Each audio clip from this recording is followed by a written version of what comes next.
ഇത് ഏത് ലെസനാണ് ഇത്? ഇന്നലെ എടുത്തതില്ല ഇത്?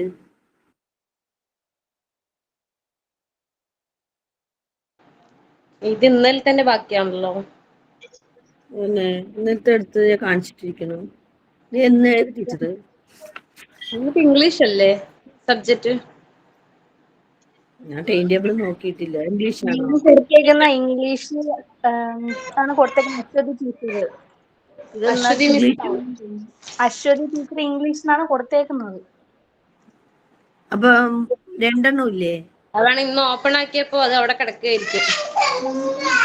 ഒരു അശ്വതി ടീച്ചറാണ്. രണ്ടെണ്ണം ഇല്ലല്ലോ. രണ്ടെണ്ണം ഇല്ലേ? ഇംഗ്ലീഷും ടീച്ചേഴ്സും അശ്വതി എന്ന് പറയുന്ന ടീച്ചേഴ്സാണ്. ഇംഗ്ലീഷ് ആണ് Aswathy teacher.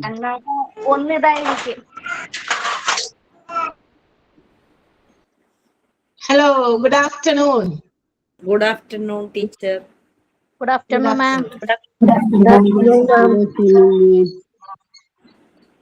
Yes, good afternoon. പേടിക്കണ്ട, ഞാൻ ഒന്ന് നുഴഞ്ഞു കയറിയെന്ന് മാത്രമേ ഉള്ളൂ.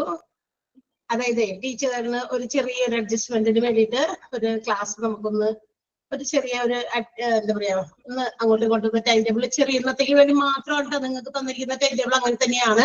പക്ഷെ ഇന്നൊരു ചെറിയൊരു അഡ്ജസ്റ്റ്മെന്റ് വേണ്ടി വന്നു. ഒരു ടീച്ചറെ പെട്ടെന്ന് ലീവ് ആയതുകൊണ്ട്. അപ്പോ നിങ്ങൾക്ക് ക്ലാസ് ഇല്ലാതെ പോകാൻ പറ്റില്ലല്ലോ, അതുകൊണ്ട് ഞാൻ ഇന്ന് കയറാണ്. അടുത്ത അവർ നിങ്ങളുടെ ഇംഗ്ലീഷിന്റെ ക്ലാസ് ടീച്ചർ വന്നെടുത്തോളൂ. ഓക്കെ, മനസ്സിലായോ? പറഞ്ഞത് എന്താ നിങ്ങൾ പറയുന്നത് ഞാൻ കേട്ടു. ഞാനിവിടെ ഇത് കറക്റ്റ് ചെയ്യായിരുന്നു, നമ്മുടെ നോട്ടൊക്കെ എടുത്തിട്ടായിരുന്നു പറയുന്നത് ഞാൻ കേട്ടു. നിങ്ങൾക്ക് ഡൗട്ട് ഉണ്ടാവും. തന്നിരിക്കുന്ന ടൈം ടേബിളില് രണ്ട് അശ്വതി മിസ്സിന്റെ ടൈം ടേബിൾ ആക്കി തന്നിരിക്കുന്നത്. രണ്ടും അശ്വതി തന്നെയാണ്, ഇംഗ്ലീഷ് എടുക്കുന്നതും അതുപോലെ തന്നെ ടോപ്പിക് എടുക്കുന്നതും. എന്തായാലും എന്താ പറയാ English class after my class ഉണ്ടായിരിക്കും. അതിനു മുമ്പ് മറ്റേ അശ്വതി മിസ്സിന് പകരമാണ് ഞാൻ ഒന്ന് ക്ലാസ് മിസ് ആകാതിരിക്കാൻ വേണ്ടിയിട്ട് ചെയ്തു. ഒരു ടൈം ടേബിളിൽ ചെറിയൊരു അഡ്ജസ്റ്റ്മെന്റ്. ഓക്കെ ആണോ? Okay okay, yes. അപ്പൊ നമ്മള് ഓക്കെ, നമ്മൾ കഴിഞ്ഞ ദിവസം അപ്പൊ ഒരു ചെറിയൊരു കണ്ടിന്യൂഷൻ, അല്ലെങ്കിൽ നമ്മൾ അടുത്ത ആഴ്ച കാണുള്ളൂ. അടുത്ത ആഴ്ച അതേപോലെ തന്നെ മൺഡേ കാണുള്ളായിരുന്നു. ഓക്കെ, അപ്പൊ ഇപ്പൊ നമുക്കതൊരു സൗകര്യം കിട്ടിയപ്പോ വെറുതെ ഞാനത് യൂസ് ചെയ്തു എന്ന് മാത്രം. അല്ലെങ്കിൽ പിന്നെ വെറുതെ ഒരു ക്ലാസ് വേണ്ടാന്ന് വെക്കേണ്ടി വരും. അത് വേണ്ടല്ലോ. ഇതൊരു നമുക്ക് കിട്ടിയ ഒരു ബെനിഫിറ്റ് ആണ്. ഓർക്കുക, കഴിഞ്ഞ ദിവസം നമ്മൾ ക്ലാസ്സിൽ എടുത്തത് ഡിപ്പാർട്ട്മെന്റ്സ് ഓഫ് എ ഹോസ്പിറ്റൽ, ഒരു ഹോസ്പിറ്റലിന്റെ ഡിഫറെന്റ് ഡിപ്പാർട്ട്മെന്റ്സ് നമ്മൾ പരിചയപ്പെട്ടിരുന്നു അല്ലെ? ടൈം ടേബിൾ ഒക്കെ നിങ്ങൾക്ക് തന്നിട്ടുണ്ടാവുമല്ലോ. ഇല്ല, തന്നിട്ടില്ല? ടൈം ടേബിൾ വന്നിട്ടുണ്ടോ? യെസ് പറഞ്ഞു. Yes yes. കുറെ കാര്യങ്ങൾ നമ്മളൊക്കെ മിസ്സാവുന്നതായിട്ട് എനിക്ക് ഫീൽ ചെയ്യുന്നുണ്ട്. നിങ്ങള് ഐ തിങ്ക് നമ്മള് ഇൻട്രൊഡക്ഷൻ ക്ലാസ്സിൽ കുറെ കാര്യങ്ങൾ പറയുന്നത്, അതുപോലെ തന്നെ ഇൻട്രൊഡക്ഷൻ രണ്ട് രീതിയിലും നിങ്ങൾക്ക് തന്നിരുന്നു. അബൌട്ട് ദ ക്ലാസ്സസും അബൌട്ട് ദ കോഴ്സും രണ്ട് രീതിയിലുള്ള ഇൻട്രോ ക്ലാസ് ആണ് നിങ്ങൾക്ക് ഓൾറെഡി നിങ്ങൾക്ക് കിട്ടിയത്. 2 ഡേയിലായിട്ട് തന്നിരുന്നു. ഇതെല്ലാം കഴിഞ്ഞ് നമ്മൾ അതിനകത്ത് ഒത്തിരി കാര്യങ്ങൾ നിങ്ങൾക്ക് ഡിസ്ക്ലോസ് ചെയ്തിട്ടുണ്ട്. അപ്പൊ അതനുസരിച്ച് നമുക്ക് ഇവിടെ ക്ലാസ്സുകളും അറേഞ്ച് ചെയ്ത് സെറ്റ് ചെയ്യുന്നതാണ്. അപ്പൊ എല്ലാം നിങ്ങൾക്ക് ഗൂഗിൾ ക്ലാസ് റൂമിൽ നിങ്ങൾക്ക് അതിന് വേണ്ടിയിട്ട് എന്ത് ചെയ്തു തന്നിട്ടുണ്ടായിരിക്കും. അപ്പൊ നിങ്ങളൊന്ന് നിങ്ങളുടെ ഗ്രൂപ്പ് ഒക്കെ നിങ്ങൾ ക്രിയേറ്റ് ചെയ്തിട്ടുണ്ടാവും ഐ തിങ്ക് അല്ലെ? നിങ്ങൾ വാട്സപ്പ് ഗ്രൂപ്പ് ഒക്കെ അതിന് വേണ്ടിയിട്ട് പഠിക്കാനുള്ള എളുപ്പത്തിന് വേണ്ടിയോ നിങ്ങൾക്ക് പറ്റിയ പല കാര്യങ്ങളൊക്കെ ഷെയർ ചെയ്യാൻ വേണ്ടിയോ നിങ്ങൾ ഓൾറെഡി ഒരു ഗ്രൂപ്പ് ക്രിയേറ്റ് ചെയ്തിട്ടുണ്ടാവും. അപ്പൊ അത്തരം സംശയങ്ങളൊക്കെ ഉണ്ടെങ്കിൽ നിങ്ങളൊന്ന് അവരുമായിട്ടൊക്കെ ഒന്ന് ചോദിക്കാം. മറ്റ് ക്ലാസ്സുകളിലുള്ള ആളുകളുമായിട്ടല്ല, ഈ ബാച്ചിൽ ഇവിടെയുള്ള നിങ്ങളുടെ ഈ ഗ്രൂപ്പ് വാട്സപ്പ് ഗ്രൂപ്പിൽ ഉള്ളവരെ മാത്രം ഷെയർ ചെയ്യിപ്പിച്ചുകൊണ്ട് അല്ലെങ്കിൽ ജോയിൻ ചെയ്യിപ്പിച്ചുകൊണ്ടുള്ള ഗ്രൂപ്പ് ആയിരിക്കണം. അല്ലാതെ വേറെ ഏതെങ്കിലും ക്ലാസ്സിൽ നമുക്ക് പരിചയമുള്ള ആൾക്കാർ വേറെ ബാച്ചിൽ ചേർന്നുണ്ട്, മോർണിംഗ് ബാച്ചിലോ അവിടെയൊക്കെ ചേർന്നുകൊണ്ട് അവിടെ അത് കിട്ടി ഇവിടെ ഇത് കിട്ടിയില്ല അങ്ങനെയുള്ള കാര്യങ്ങൾ പറയരുത്. ബിക്കോസ് അത് ഭയങ്കര കാര്യം എന്താ പറയാ, ചിലപ്പോൾ ചെറിയ വേരിയേഷൻസ് അങ്ങോട്ടും ഇങ്ങോട്ടൊക്കെ ഉണ്ടാകും അല്ലെ? അപ്പൊ എടുക്കുന്ന ടീച്ചേഴ്സ് മാറുന്നതനുസരിച്ചോ അങ്ങനെയൊക്കെ ഉണ്ടാകും. അപ്പൊ അതൊന്നും നിങ്ങൾ ചെയ്യരുത്. നിങ്ങൾ നിങ്ങളുടെ ക്ലാസ്സിനകത്ത് ആരൊക്കെയുണ്ടോ അല്ലെങ്കിൽ ആ ഒരു ഗ്രൂപ്പിൽ ആരൊക്കെയാണോ ഉള്ളത് അവരുമായിട്ടുള്ള കാര്യങ്ങൾ നിങ്ങൾക്ക് എന്തെങ്കിലും സംശയം ഉണ്ടെങ്കിൽ, ഇപ്പൊ കഴിഞ്ഞ ദിവസം ക്ലാസ്സിൽ കയറാൻ പറ്റിയില്ല, എന്തൊക്കെയാണ് ക്ലാസ്സിൽ എടുത്തത്, കഴിഞ്ഞ ദിവസത്തെ ക്ലാസ് ആരുടേതായിരുന്നു, അങ്ങനത്തെ ചില എൻക്വയറീസ് ഒക്കെ ഉണ്ടെങ്കിൽ നിങ്ങളുടെ ഗ്രൂപ്പിൽ തന്നെ നിങ്ങളത് ഷെയർ ചെയ്ത് ചോദിച്ച് മനസ്സിലാക്കുക. വല്ലോടത്തൊക്കെ ചെന്നിട്ട് അവിടെ പറഞ്ഞ കാര്യങ്ങൾ നമ്മളിലേക്ക് കൊണ്ടുവന്നിട്ട് അങ്ങനെയൊക്കെ വന്നു കഴിഞ്ഞാൽ ഒത്തിരി കൺഫ്യൂഷൻസ് ഉണ്ടാക്കും. അത് ഒരാളിലേക്ക് പിന്നെ ചോദിക്കുമ്പോൾ അവർക്കും കൺഫ്യൂഷനായി ആകെ മൊത്തം കൊളായി പോകും. ഓക്കെ, അപ്പൊ അതൊക്കെ ഇല്ലാതിരിക്കാനായിട്ട് നിങ്ങൾ ശ്രദ്ധിക്കുക കേട്ടോ. ടൈം ടേബിൾ ഒക്കെ ഓൾറെഡി തന്നിട്ടുണ്ടായിരിക്കും. അപ്പൊ നമ്മൾ ഈ ഒരു പേജ് അല്ലെ, ഒരു ടേബിൾ ഫോമാറ്റിൽ നമുക്ക് ഹോസ്പിറ്റലിന്റെ ഡിഫറെന്റ് ഡിപ്പാർട്ട്മെന്റുകളെ നമുക്ക് ഇവിടെ പ്രസന്റ് ചെയ്ത് തന്നിരുന്നു. ഇത് നിങ്ങൾക്ക് ഇന്നലെ കഴിഞ്ഞ ദിവസമേ പറഞ്ഞിട്ടുള്ളൂ, അതുകൊണ്ട് വളരെ വ്യക്തമായിട്ട് എല്ലാ കാര്യവും പറഞ്ഞത്. ഓരോ department, medical department, supportive department and administrative department എന്നിങ്ങനെ 3 ആയിട്ടുള്ള ബ്രോഡ് ക്ലാസിഫിക്കേഷൻസ് നമ്മൾ കണ്ടു. ആൻഡ് ഈ ക്ലാസിഫിക്കേഷൻസിനെ വീണ്ടും അവിടെ നൽകുന്ന ട്രീറ്റ്മെന്റുകളും അവിടെ പ്രൊവൈഡ് ചെയ്യുന്ന സർവീസസിന്റെയും ബേസിസിൽ അഗൈൻ ഈ പറയുന്ന മെയിൻ ആയിട്ടുള്ള 3 ഡിപ്പാർട്ട്മെന്റ്സ് ആർ ഫർദർ ക്ലാസിഫൈഡ്. വീണ്ടും അതിനെ ഫർദർ ക്ലാസിഫൈ ചെയ്തിട്ടുണ്ട്. സപ്പോർട്ടീവ് ഡിപ്പാർട്ട്മെന്റിനെ for example therapeutic, general, diagnostic and informative എന്നിങ്ങനെ 4 ആയിട്ട് വീണ്ടും തരംതിരിച്ച് നമ്മൾ കണ്ടു. ഇനി അതിനകത്ത് വീണ്ടും ക്ലാസിഫിക്കേഷൻ ഉണ്ട്. Therapeutic, that means the healing method, അതായത് അവിടെ ഒരു ട്രീറ്റ്മെന്റ് കൊടുത്ത ഒരു പേഷ്യന്റിന്റെ രോഗം, ഡിസീസസിനെ ഹീൽ ചെയ്യാൻ വേണ്ടിയിട്ടുള്ള രീതിയിൽ ഫാർമസി, ഫിസിയോതെറാപ്പി ആൻഡ് ഡയറ്ററ്റിക്സ് എന്നീ പറയുന്ന രീതിയിൽ തെറാപ്യൂട്ടിക്കിന്റെ കീഴിൽ നമ്മൾ വീണ്ടും 3 ക്ലാസിഫിക്കേഷൻ കണ്ടു. ജനറലിൽ കുറച്ച് ഡിപ്പാർട്ട്മെന്റുകൾ വന്നിട്ടുണ്ട്. CSSD, what do you mean by CSSD or what is the expanded form of CSSD? എന്തായിരുന്നു എഴുതി വെച്ചിരുന്നല്ലോ നോട്ടില് ഇല്ലേ? നിങ്ങൾ തന്നെ നോട്ടിൽ ഒന്ന് കുറിച്ച് വെക്കാം. നിങ്ങളുടെ നോട്ടൊന്നും ഞാൻ ഉദ്ദേശിച്ചത് ടെക്സ്റ്റ് ബുക്കിന്റെ നോട്ട് എടുത്തു വെച്ചിട്ട് ഇരിക്കുന്നുണ്ടെങ്കിൽ അങ്ങനെ, അതല്ല നമ്മൾ ഇപ്പൊ ചില ആളുകൾക്കൊക്കെ ഇങ്ങനെ സ്വന്തമായിട്ട് കൈകൊണ്ടൊക്കെ എഴുതിയിട്ട് അത് വായിക്കുമ്പോൾ കുറച്ചുകൂടി എളുപ്പമായിരിക്കും എന്ന് വിചാരിച്ചിട്ടാണ്. സ്റ്റെബിലൈസർ ആണോ ആർക്ക് പറയാം? CSSDയുടെ എക്സ്പാൻഡഡ് ഫോം ആർക്കെങ്കിലും പറയാമോ?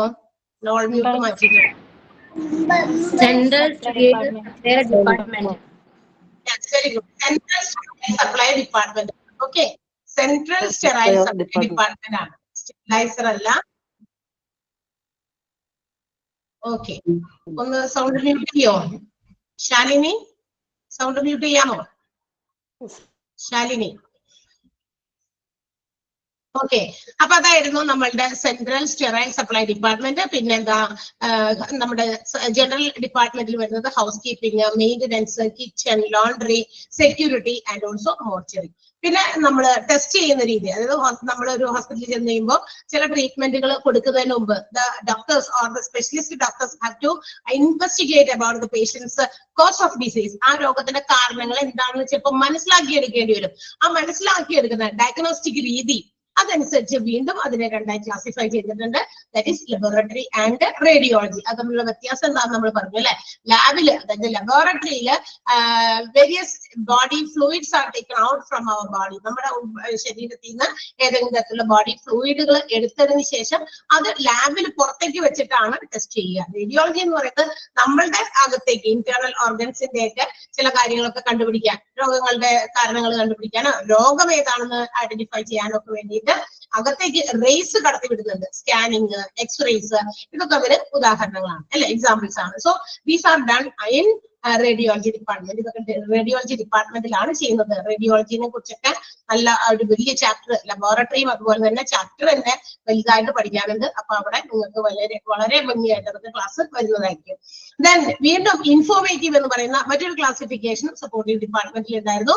Informations regarding the various resources, medical റിസോഴ്സസിനെ സംബന്ധിക്കുന്ന പലതരത്തിലുള്ള മെഡിക്കൽ റിസോഴ്സസിനെ സംബന്ധിക്കുന്ന കാര്യങ്ങൾ, പിന്നെ പേഷ്യൻസ് വന്നു പോകുന്ന പേഷ്യൻസിന്റെ ഡീറ്റെയിൽസും മറ്റു കാര്യങ്ങളും, ഇങ്ങനെ ഇൻഫോർമേറ്റീവ് ആകുന്ന കാര്യങ്ങളെല്ലാം നമുക്ക് സ്റ്റോർ ചെയ്ത് സേവ് ചെയ്ത് വെക്കണം. Because at any point of time, ഏതെങ്കിലും ഒരു പോയിന്റ് ഓഫ് ടൈമിൽ ചില ഡാറ്റാസ് നമുക്ക് അതിനെ റിട്രീവ് ചെയ്തെടുത്ത് പല കാര്യങ്ങളും പരിശോധിക്കാനോ ലീഗൽ ഫോർമാലിറ്റീസിന് വേണ്ടിയോ അല്ലെങ്കിൽ മറ്റേതെങ്കിലും തരത്തിലുള്ള കാര്യങ്ങൾക്ക് വേണ്ടിയിട്ടോ we have to make use of such informations അല്ലെ. അത്തരം ഡാറ്റകൾ അല്ലെങ്കിൽ ഇൻഫോർമേഷൻസ് നമുക്ക് യൂസ് ചെയ്യേണ്ടി വരും. അപ്പൊ അത്തരം പർപ്പസിന് വേണ്ടിയിട്ട് ഇൻഫോർമേഷൻസ് ആയിട്ട് ഇന്ന് ആധുനികമായ രീതിയിൽ ലേറ്റസ്റ്റ് ആയിട്ടുള്ള ടെക്നോളജി ഉപയോഗിച്ച് ഇതെല്ലാം സ്റ്റോർ ചെയ്ത് സേവ് ചെയ്ത് വെക്കുന്നത്. ആൻഡ് തേർഡ് ക്ലാസിഫിക്കേഷനിൽ നമ്മൾ പറഞ്ഞത് അഡ്മിനിസ്ട്രേഷൻ വിഭാഗമാണ്, മാനേജ്മെന്റ് ആണ്.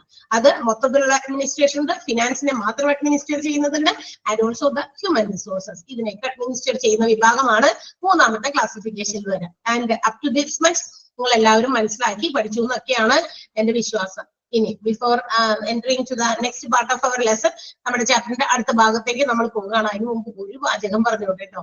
അതായത് ഈ ക്ലാസ്സുകൾ ഇന്ന് ഇവിടെ കുറച്ച് 2 ദിവസമായിട്ട് കുറച്ച് പവർ ഫെയിലിയറുമായി ബന്ധപ്പെട്ടിട്ട് ചില ഡിസ്റ്റർബൻസുകൾ ഉണ്ടാകുന്നുണ്ട്. അപ്പൊ ചിലപ്പോ ഈ നമുക്ക് ക്ലാസ്സുകൾ മിസ്സാക്കാൻ പറ്റില്ല, അത് ആഗ്രഹിക്കുന്നില്ല ഞങ്ങളും. അതുപോലെ തന്നെ നിങ്ങളുടെ ക്ലാസ്സുകൾ നിങ്ങൾക്ക് തരാനുള്ളത് ഞങ്ങളുടെ റെസ്പോൺസിബിലിറ്റി ആണ്. അതുകൊണ്ട് തന്നെ ആ ക്ലാസ് നമ്മൾ എടുക്കുകയാണ്. ഇവിടെ ലൈറ്റ് ഇല്ലാന്ന് നിങ്ങൾക്ക് കണ്ടാൽ അറിയാം, ചിലപ്പോൾ ഞാനൊക്കെ ഇങ്ങനെ ഇരുണ്ടിരിക്കുകയായിരിക്കും. അപ്പോ മനസ്സിലായിട്ടുണ്ടാവും ലൈറ്റ് നമുക്ക് ഓണാക്കാൻ പറ്റുന്നില്ല ചൂടുകൊണ്ട്. അപ്പൊ അതുകൊണ്ടേ പെട്ടെന്നൊക്കെ ഇത് നിന്ന് പോയാ ടീച്ചർ ഇട്ടിട്ട് പോയോ ഇഷ്ടപ്പെട്ടില്ലേ എന്നൊക്കെ വിചാരിക്കരുത് കേട്ടോ. അത് ഞങ്ങൾ ആക്സിഡന്റലി വരുന്നതായിരിക്കും. ചിലപ്പോൾ പെട്ടെന്ന് ഇത് നിന്ന് പോകും. അപ്പൊ ഒരു പ്രിക്കോഷൻ ഒന്ന് എടുത്തേക്കണേ. അപ്പൊ ചിലപ്പോ കട്ടായി പോയി കഴിഞ്ഞാൽ എനിക്കിത് പറയാൻ പറ്റില്ലല്ലോ. അപ്പൊ അതൊന്ന് ശ്രദ്ധിച്ചേക്കാം കേട്ടോ. ഓക്കെ, അതെപ്പോഴെങ്കിലും പോട്ടെ കട്ടായിട്ട്. അല്ലെങ്കിൽ ഞാനൊരു 45 minutes വരെ ക്ലാസ് എടുക്കുള്ളൂ. അടുത്ത ടീച്ചർക്കും കുറച്ച് സമയം നമ്മൾ കൊടുക്കണ്ടേ, അതിന് വേണ്ടിയിട്ട് കേട്ടോ. നമ്മൾ ആ ഒരു കാൽക്കുലേഷനിലാണ് ഇന്നത്തെ ക്ലാസ് പോകുക. സോ അപ്പൊ നമ്മൾ ഇന്നലെ പഠിച്ച ക്ലാസിഫിക്കേഷൻസിൽ 3 ക്ലാസിഫിക്കേഷൻ കണ്ടു. അതിനകത്ത് first and the most important department was medical department. അതിൽ നമ്മൾ കണ്ടത് ഏറ്റവും ഇമ്പോർട്ടന്റ് ആയിട്ടുള്ള ഒരു ഹോസ്പിറ്റലിലെ ഡിപ്പാർട്ട്മെന്റ് എന്ന് പറയുന്നത് മെഡിക്കൽ ഡിപ്പാർട്ട്മെന്റ് ആണ്. കാരണം അവിടെ വരുന്ന പേഷ്യൻസിന് ഏതെങ്കിലും തരത്തിലുള്ള ചികിത്സ കൊടുത്തേ മതിയാകൂ. ഐദർ OPD അല്ലെങ്കിൽ IPD എന്ന് പറയുന്ന, അതായത് ഔട്ട് പേഷ്യന്റ് സേവനങ്ങൾ അല്ലെങ്കിൽ ഇൻ പേഷ്യന്റ് സേവനങ്ങൾ പേഷ്യൻസിന് കൊടുക്കണം. അപ്പൊ അവിടെ വരുന്ന പേഷ്യൻസിന് കൊടുക്കുന്ന ടൈപ്പ് ഓഫ് ട്രീറ്റ്മെന്റിന്റെ ബേസിസിലാണ് നമ്മൾ OPD എന്നും IPD എന്നും ഇന്നലെ ക്ലാസിഫൈ ചെയ്ത് പറഞ്ഞത്. അപ്പൊ നമുക്ക് അങ്ങനെയാണെങ്കിൽ നോക്കാം. What are the different types of services provided by this inpatient department and also out patient department. അങ്ങനെയാണെങ്കിൽ ഈ 2 ഡിപ്പാർട്ട്മെന്റ് ഉണ്ട് നമ്മൾ പറഞ്ഞു. എന്തൊക്കെ സേവനങ്ങളാണ് നമ്മുടെ IPD എന്ന് പറയുന്ന ഇൻ പേഷ്യന്റ് ഡിപ്പാർട്ട്മെന്റ് പ്രൊവൈഡ് ചെയ്യുന്നത് ഹോസ്പിറ്റലിൽ വരുന്ന പേഷ്യൻസിന്? അതോടൊപ്പം തന്നെ എന്തൊക്കെ സേവനങ്ങൾ സർവീസസ് ആണ് OP വിഭാഗം ഔട്ട് പേഷ്യന്റ് ഡിപ്പാർട്ട്മെന്റ് അവരുടെ പേഷ്യൻസിന് കൊടുക്കുന്നത്? So let's classify. അതും വീണ്ടും അവിടെ അങ്ങനെ സെപ്പറേറ്റ് ആയിട്ട് നമുക്ക് പെട്ടെന്ന് നോക്കിയാൽ മനസ്സിലാകുന്ന രീതിയിൽ അവിടെ ഡിവൈഡ് ചെയ്ത് കാണിച്ചു വെച്ചിട്ട് ഒരു ടേബിളിനകത്ത്. See, from the table you can understand that the inpatient services which is provided by the inpatient departments. എന്തൊക്കെയാണ് ഇൻപേഷ്യന്റിന് നൽകുന്ന സേവനങ്ങൾ? അതായത് ഒരു പേഷ്യന്റ് വന്നു, ഹോസ്പിറ്റലിൽ വന്നു, ഡോക്ടറെ കൺസൾട്ട് ചെയ്തു. ഡോക്ടറെ കൺസൾട്ട് ചെയ്ത് കഴിഞ്ഞപ്പോൾ അക്കോർഡിംഗ് ടു ദ സീരിയസ്നെസ്, അതായത് ആ രോഗിയുടെ രോഗത്തിന്റെ തീവ്രത അല്ലെ മനസ്സിലാക്കി, അല്ലെങ്കിൽ ആൾക്ക് എന്ത് രോഗമാണെന്ന് cannot be identified at a glance or by physical examination നോക്കിയാലോ, ചിലപ്പോൾ മുഖത്തേക്ക് നോക്കിയാലോ, അല്ലെങ്കിൽ ആളുടെ ഫിസിക്കൽ എക്സാമിനേഷൻ മാത്രം എടുത്താലോ ചിലപ്പോൾ ആ പേഷ്യന്റിന്റെ രോഗം എന്താണെന്ന് ചിലപ്പോൾ ഡോക്ടേഴ്സിന് പെട്ടെന്ന് മനസ്സിലാക്കാൻ സാധിക്കില്ല. സോ അവർക്ക് അത് ടെസ്റ്റ് ചെയ്യേണ്ടി വരും. അപ്പൊ ടെസ്റ്റ് ചെയ്യണമെങ്കിൽ എന്താണ്? പൊയ്ക്കോ, ഞാൻ പിന്നാലെ വരാമെന്ന് പറഞ്ഞിട്ടാണോ? അല്ല. So the patient should be admitted in the hospital. അങ്ങനെയാണെങ്കിൽ തീർച്ചയായിട്ടും ഹോസ്പിറ്റലിൽ പേഷ്യന്റിനെ അഡ്മിറ്റ് ചെയ്യേണ്ടി വരും. അപ്പൊ അഡ്മിറ്റ് ചെയ്യപ്പെടുന്ന വിവിധങ്ങളായിട്ടുള്ള ആവശ്യങ്ങൾക്ക് വേണ്ടി അഡ്മിറ്റ് ചെയ്യപ്പെടുന്ന പേഷ്യൻസിന് ഈ പറയുന്ന സേവനങ്ങൾ എല്ലാവർക്കും നിർബന്ധമായി കൊടുക്കണമെന്നല്ല ഉദ്ദേശിക്കുന്നത്. These are the services. ഈ പറയുന്ന സേവനങ്ങൾ ഒരു ഇൻപേഷ്യന്റ് ആകുന്ന പേഷ്യൻസിന് കിട്ടാൻ സാധ്യതയുള്ള സേവനങ്ങളാണ്. What are they? ഏതൊക്കെയാണത്? Patient rooms. See when a patient is admitted in the hospital, തീർച്ചയായിട്ടും ഒരു ഹോസ്പിറ്റലിൽ ഒരു പേഷ്യന്റിനെ അഡ്മിറ്റ് ചെയ്ത് കഴിഞ്ഞാൽ ആ പേഷ്യന്റിന് എന്ത് കിട്ടണം? അവിടെ ഒരു റൂം ഉണ്ടെങ്കിൽ പ്രൊവൈഡ് ചെയ്യണം. വരാന്തയിലോ വല്ലവർക്കൊക്കെ കിടക്കാൻ പറ്റുമോ? ഇല്ല. അപ്പൊ പേഷ്യൻസിന് റൂം അവൈലബിലിറ്റി ഉണ്ടോ എന്ന് നോക്കിയിട്ടായിരിക്കണം patient should be admitted or not, അല്ലെ? അഡ്മിറ്റ് ചെയ്യാൻ പറ്റുമോ ഇല്ലയോ? അവർക്ക് അതിനുള്ള സൗകര്യം, ഒരു ഫെസിലിറ്റി, അവർക്കൊന്ന് സ്റ്റേ ചെയ്യാനുള്ള സൗകര്യം കൊടുക്കണം. ഐദർ റൂംസ് ആകാം, അല്ലെങ്കിൽ വാർഡുകളിലെങ്കിലും അവിടെ ബെഡോ മറ്റു കാര്യങ്ങളോ അവൈലബിൾ ആയിരിക്കണം. സി, അപ്പോ പേഷ്യന്റിന് ഇൻപേഷ്യന്റ് ആകുന്ന പേഷ്യൻസിന് കിട്ടേണ്ട first and the most important service എന്ന് പറയുന്നത് റൂംസോ അല്ലെങ്കിൽ വാർഡിൽ ബെഡുകളോ ഉണ്ടായിരിക്കണം. മനസ്സിലായോ? മനസ്സിലാകുന്നില്ലേ? ഓക്കെ, ഓക്കെ ആണോ? ഓ, ഞാൻ ഇന്നലെ പറഞ്ഞു വേഗം ഓക്കെ പറയുന്നത്. Okay, yes. പിന്നെ എന്ത് സേവനമാണ് ഇൻപേഷ്യൻസിന് പ്രൊവൈഡ് ചെയ്യുന്നത്? Intensive care unit. എല്ലാവരെയും ഇന്റൻസീവ് കെയർ യൂണിറ്റിൽ കൊണ്ടുപോകണമെന്ന് നിർബന്ധമൊന്നുമില്ല. ചില പേഷ്യൻസിന് 2 ദിവസമൊക്കെ വെറുതെ ഒന്ന് കിടത്തി അവരുടെ രോഗത്തിന്റെ എന്താണെന്നൊക്കെ ഡയഗ്നോസിസ് ചെയ്യാൻ വേണ്ടിയിട്ട് ബ്ലഡ് ടെസ്റ്റ് ചെയ്യാനോ യൂറിൻ ടെസ്റ്റ് ചെയ്യാനോ മറ്റേതെങ്കിലും കാര്യങ്ങളൊക്കെ ടെസ്റ്റ് ചെയ്യാനോ ഒക്കെ വേണ്ടിയിട്ടായിരിക്കും കിടത്തിരിക്കുന്നത്. അല്ലെങ്കിൽ ചിലപ്പോൾ എന്താ പറയാ ഗ്ലൂക്കോസ് കയറ്റാനായിരിക്കാം, അല്ലെങ്കിൽ ചിലപ്പോൾ റെഗുലർലി രാവിലെ വൈകുന്നേരമൊക്കെ ഇഞ്ചക്ഷൻസ് ഉണ്ടായിരിക്കാം, ചിലപ്പോൾ അത് കൊടുക്കാൻ വേണ്ടിയിട്ടാകാം. അങ്ങനെ പല പർപ്പസിനും എന്ത് ചെയ്യുന്നുണ്ട്? പേഷ്യൻസിനെ അഡ്മിറ്റ് ചെയ്യുന്നുണ്ട്. അപ്പൊ ഇൻപേഷ്യന്റ് ആകുന്നവർക്ക് പെട്ടെന്ന് എന്തെങ്കിലും തരത്തിലുള്ള രോഗങ്ങളുടെ അവസ്ഥയൊക്കെ കുറച്ച് കൂടുതലാകുന്ന പേഷ്യൻസിനെയൊക്കെ വേണമെങ്കിൽ എന്ത് ചെയ്യേണ്ടി വരും? Should be transferred or shifted to the intensive care unit, അല്ലെ? അതിതീവ്ര പരിചരണ വിഭാഗത്തിലേക്ക് ചിലപ്പോൾ മാറ്റേണ്ടി വരും, അല്ലെ? അപ്പൊ അതിനു വേണ്ടിയിട്ട് അതുണ്ടായിരിക്കണം ഒരു ഹോസ്പിറ്റലിൽ. പെട്ടെന്നായിരിക്കും ചിലപ്പോൾ ചില രോഗികളുടെ രോഗം മാറുക, രോഗത്തിന്റെ ആ ഒരു സ്വഭാവം, നേച്ചർ മാറുക. ചിലപ്പോൾ ഭയങ്കര സീരിയസ്, നമ്മൾ സ്റ്റേബിൾ ആയിരിക്കുന്ന ഒരു രോഗി പെട്ടെന്ന് ആളുടെ രോഗത്തിന്റെ ഭാവമൊക്കെ മാറാൻ സാധ്യതയുണ്ട്. അപ്പൊ അത്ര തീവ്രമായിട്ടുള്ള പരിചരണം ആവശ്യമുണ്ടെങ്കിൽ ഇന്റൻസീവ് കെയർ യൂണിറ്റിലേക്ക് ഷിഫ്റ്റ് ചെയ്യേണ്ടി വരും. അപ്പൊ അതിന് വേണ്ടിയിട്ടുള്ള ഫെസിലിറ്റീസ് ഹോസ്പിറ്റൽസിൽ ഇൻപേഷ്യൻസിനെ പ്രൊവൈഡ് ചെയ്തിരിക്കണം. ഓപ്പറേഷൻ തിയേറ്റേഴ്സ് അതുപോലെ തന്നെ മറ്റൊരു കാര്യമാണ് ഓപ്പറേഷൻ തിയേറ്റർ, OT. അതായത് പേഷ്യൻസിന് ചില രോഗങ്ങളുമായിട്ട് ബന്ധപ്പെട്ട് ഇപ്പൊ ഏറ്റവും സിമ്പിൾ ആയിട്ടുള്ള എക്സാം എന്ന് പറഞ്ഞു കഴിഞ്ഞാൽ ഇപ്പൊ എന്താ പറയാ ഡെലിവറിക്കായിട്ട് വരുന്ന പേഷ്യൻസ് അങ്ങനെയാണെങ്കിൽ നമ്മൾ ഡോക്ടേഴ്സ് പരമാവധി അവരൊരു ടൈം അവർക്ക് അറിയാം ഏകദേശം ഏത് സമയത്തായിരിക്കും ഡെലിവറി നടക്കുക. ചിലപ്പോൾ കുറെ എത്ര അവർ കാത്തിരുന്നിട്ടും ആ ഒരു ടൈം കഴിഞ്ഞു, അത് കഴിഞ്ഞിട്ടും ചിലപ്പോൾ ഇപ്പൊ ആൾക്ക് പെയിനോ മറ്റു കാര്യങ്ങളൊക്കെ വന്നില്ലെങ്കിൽ ചിലപ്പോൾ ഡോക്ടേഴ്സ് ഇങ്ങനെ സജസ്റ്റ് ചെയ്യാം അല്ലെ നമുക്ക് ഓപ്പറേഷൻ ചെയ്യേണ്ടി വരും. അപ്പൊ പെട്ടെന്ന് അവരെ ഓപ്പറേഷൻ തിയേറ്റേഴ്സിലേക്ക് മാറ്റേണ്ടി വരും. അപ്പൊ അത് പെട്ടെന്നായിരിക്കും അല്ലെ, കുറച്ച് മിനിറ്റുകൾ ചിലപ്പോ ബാക്കി നമ്മൾ നോക്കാം എന്ന് വിചാരിച്ച് വീണ്ടും സമയം കഴിഞ്ഞാൽ നോക്കിയിരുന്നു കഴിഞ്ഞാൽ ചിലപ്പോൾ അത് അമ്മയ്ക്കും കുട്ടിക്കും ഒക്കെ ചിലപ്പോൾ വലിയ ബുദ്ധിമുട്ട് ഡേഞ്ചറസ് കണ്ടീഷൻസിലേക്ക് പോകാൻ സാധ്യതയുണ്ട്. So the patients should be provided operation theatre ആവശ്യമുള്ള സമയത്ത് അത് അപ്പൊ തന്നെ പ്രൊവൈഡ് ചെയ്യണമെങ്കിൽ അപ്പൊ കൊടുക്കാൻ പറ്റുന്നതാണോ? അപ്പൊ അത് വേണം. ഇൻപേഷ്യന്റ് ആയിട്ടുള്ള രോഗികൾ ഉള്ള ഹോസ്പിറ്റൽസിൽ തീർച്ചയായും ഒരു OT വിഭാഗം വേണ്ടിവരും, ഓപ്പറേഷൻ തിയേറ്റർ ഡിപ്പാർട്ട്മെന്റ് വേണ്ടിവരും. പിന്നെന്താ അടുത്തത് ലേബർ റൂം സർവീസസ് പ്രൊവൈഡ് ചെയ്യുന്നുണ്ട്. സ്ത്രീ സംബന്ധമായിട്ടുള്ള രോഗങ്ങൾക്ക് ഡെലിവറിക്കായിട്ടും മറ്റു കാര്യങ്ങൾക്കൊക്കെ അപ്പൊ പരിശോധനകളും മറ്റുമൊക്കെ നടത്തുന്നതിന് വേണ്ടിയിട്ടുള്ള റൂംസ് ആണ്. ലേബർ റൂംസും should be provided by the inpatient department. Inpatient ഡിപ്പാർട്ട്മെന്റുകൾ പ്രൊവൈഡ് ചെയ്യുന്ന മറ്റൊരു സേവനം അത് തന്നെയാണ്. Then the next one is maternity വാർഡാണ്. എന്താ മെറ്റേണിറ്റി വാർഡ് എന്ന് പറയുന്നത്?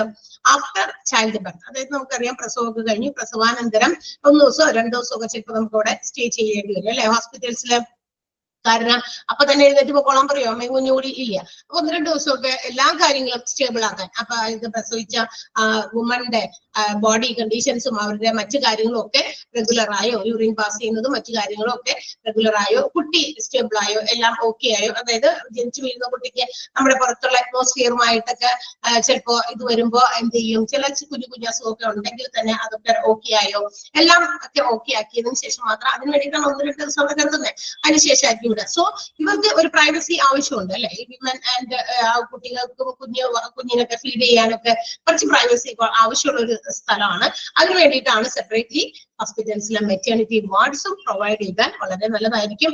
കാരണം അവർക്ക് ഒരു സ്വകാര്യത ഒത്തിരി ആവശ്യമുള്ള സ്ഥലമാണ്. എല്ലാ പേഷ്യൻസും ഉള്ള ഏതെങ്കിലും വാർഡിലോ അല്ലെങ്കിൽ മറ്റു സ്ഥലങ്ങളിലോ ഒക്കെ എല്ലാവരെയും കിടത്താൻ പറ്റില്ല. ചില ആളുകൾക്ക് റൂംസ് ഒക്കെ സെപ്പറേറ്റ് ആയിട്ട് എന്താ പറയാ പ്രൈവറ്റ് ആയിട്ട് എടുക്കാൻ ബുദ്ധിമുട്ടുള്ള ഫിനാൻഷ്യൽ സംബന്ധമായിട്ടുള്ള ബുദ്ധിമുട്ടുള്ളവർക്കൊന്നും പറ്റില്ല റൂംസ് ഒക്കെ എടുക്കാനായിട്ട്.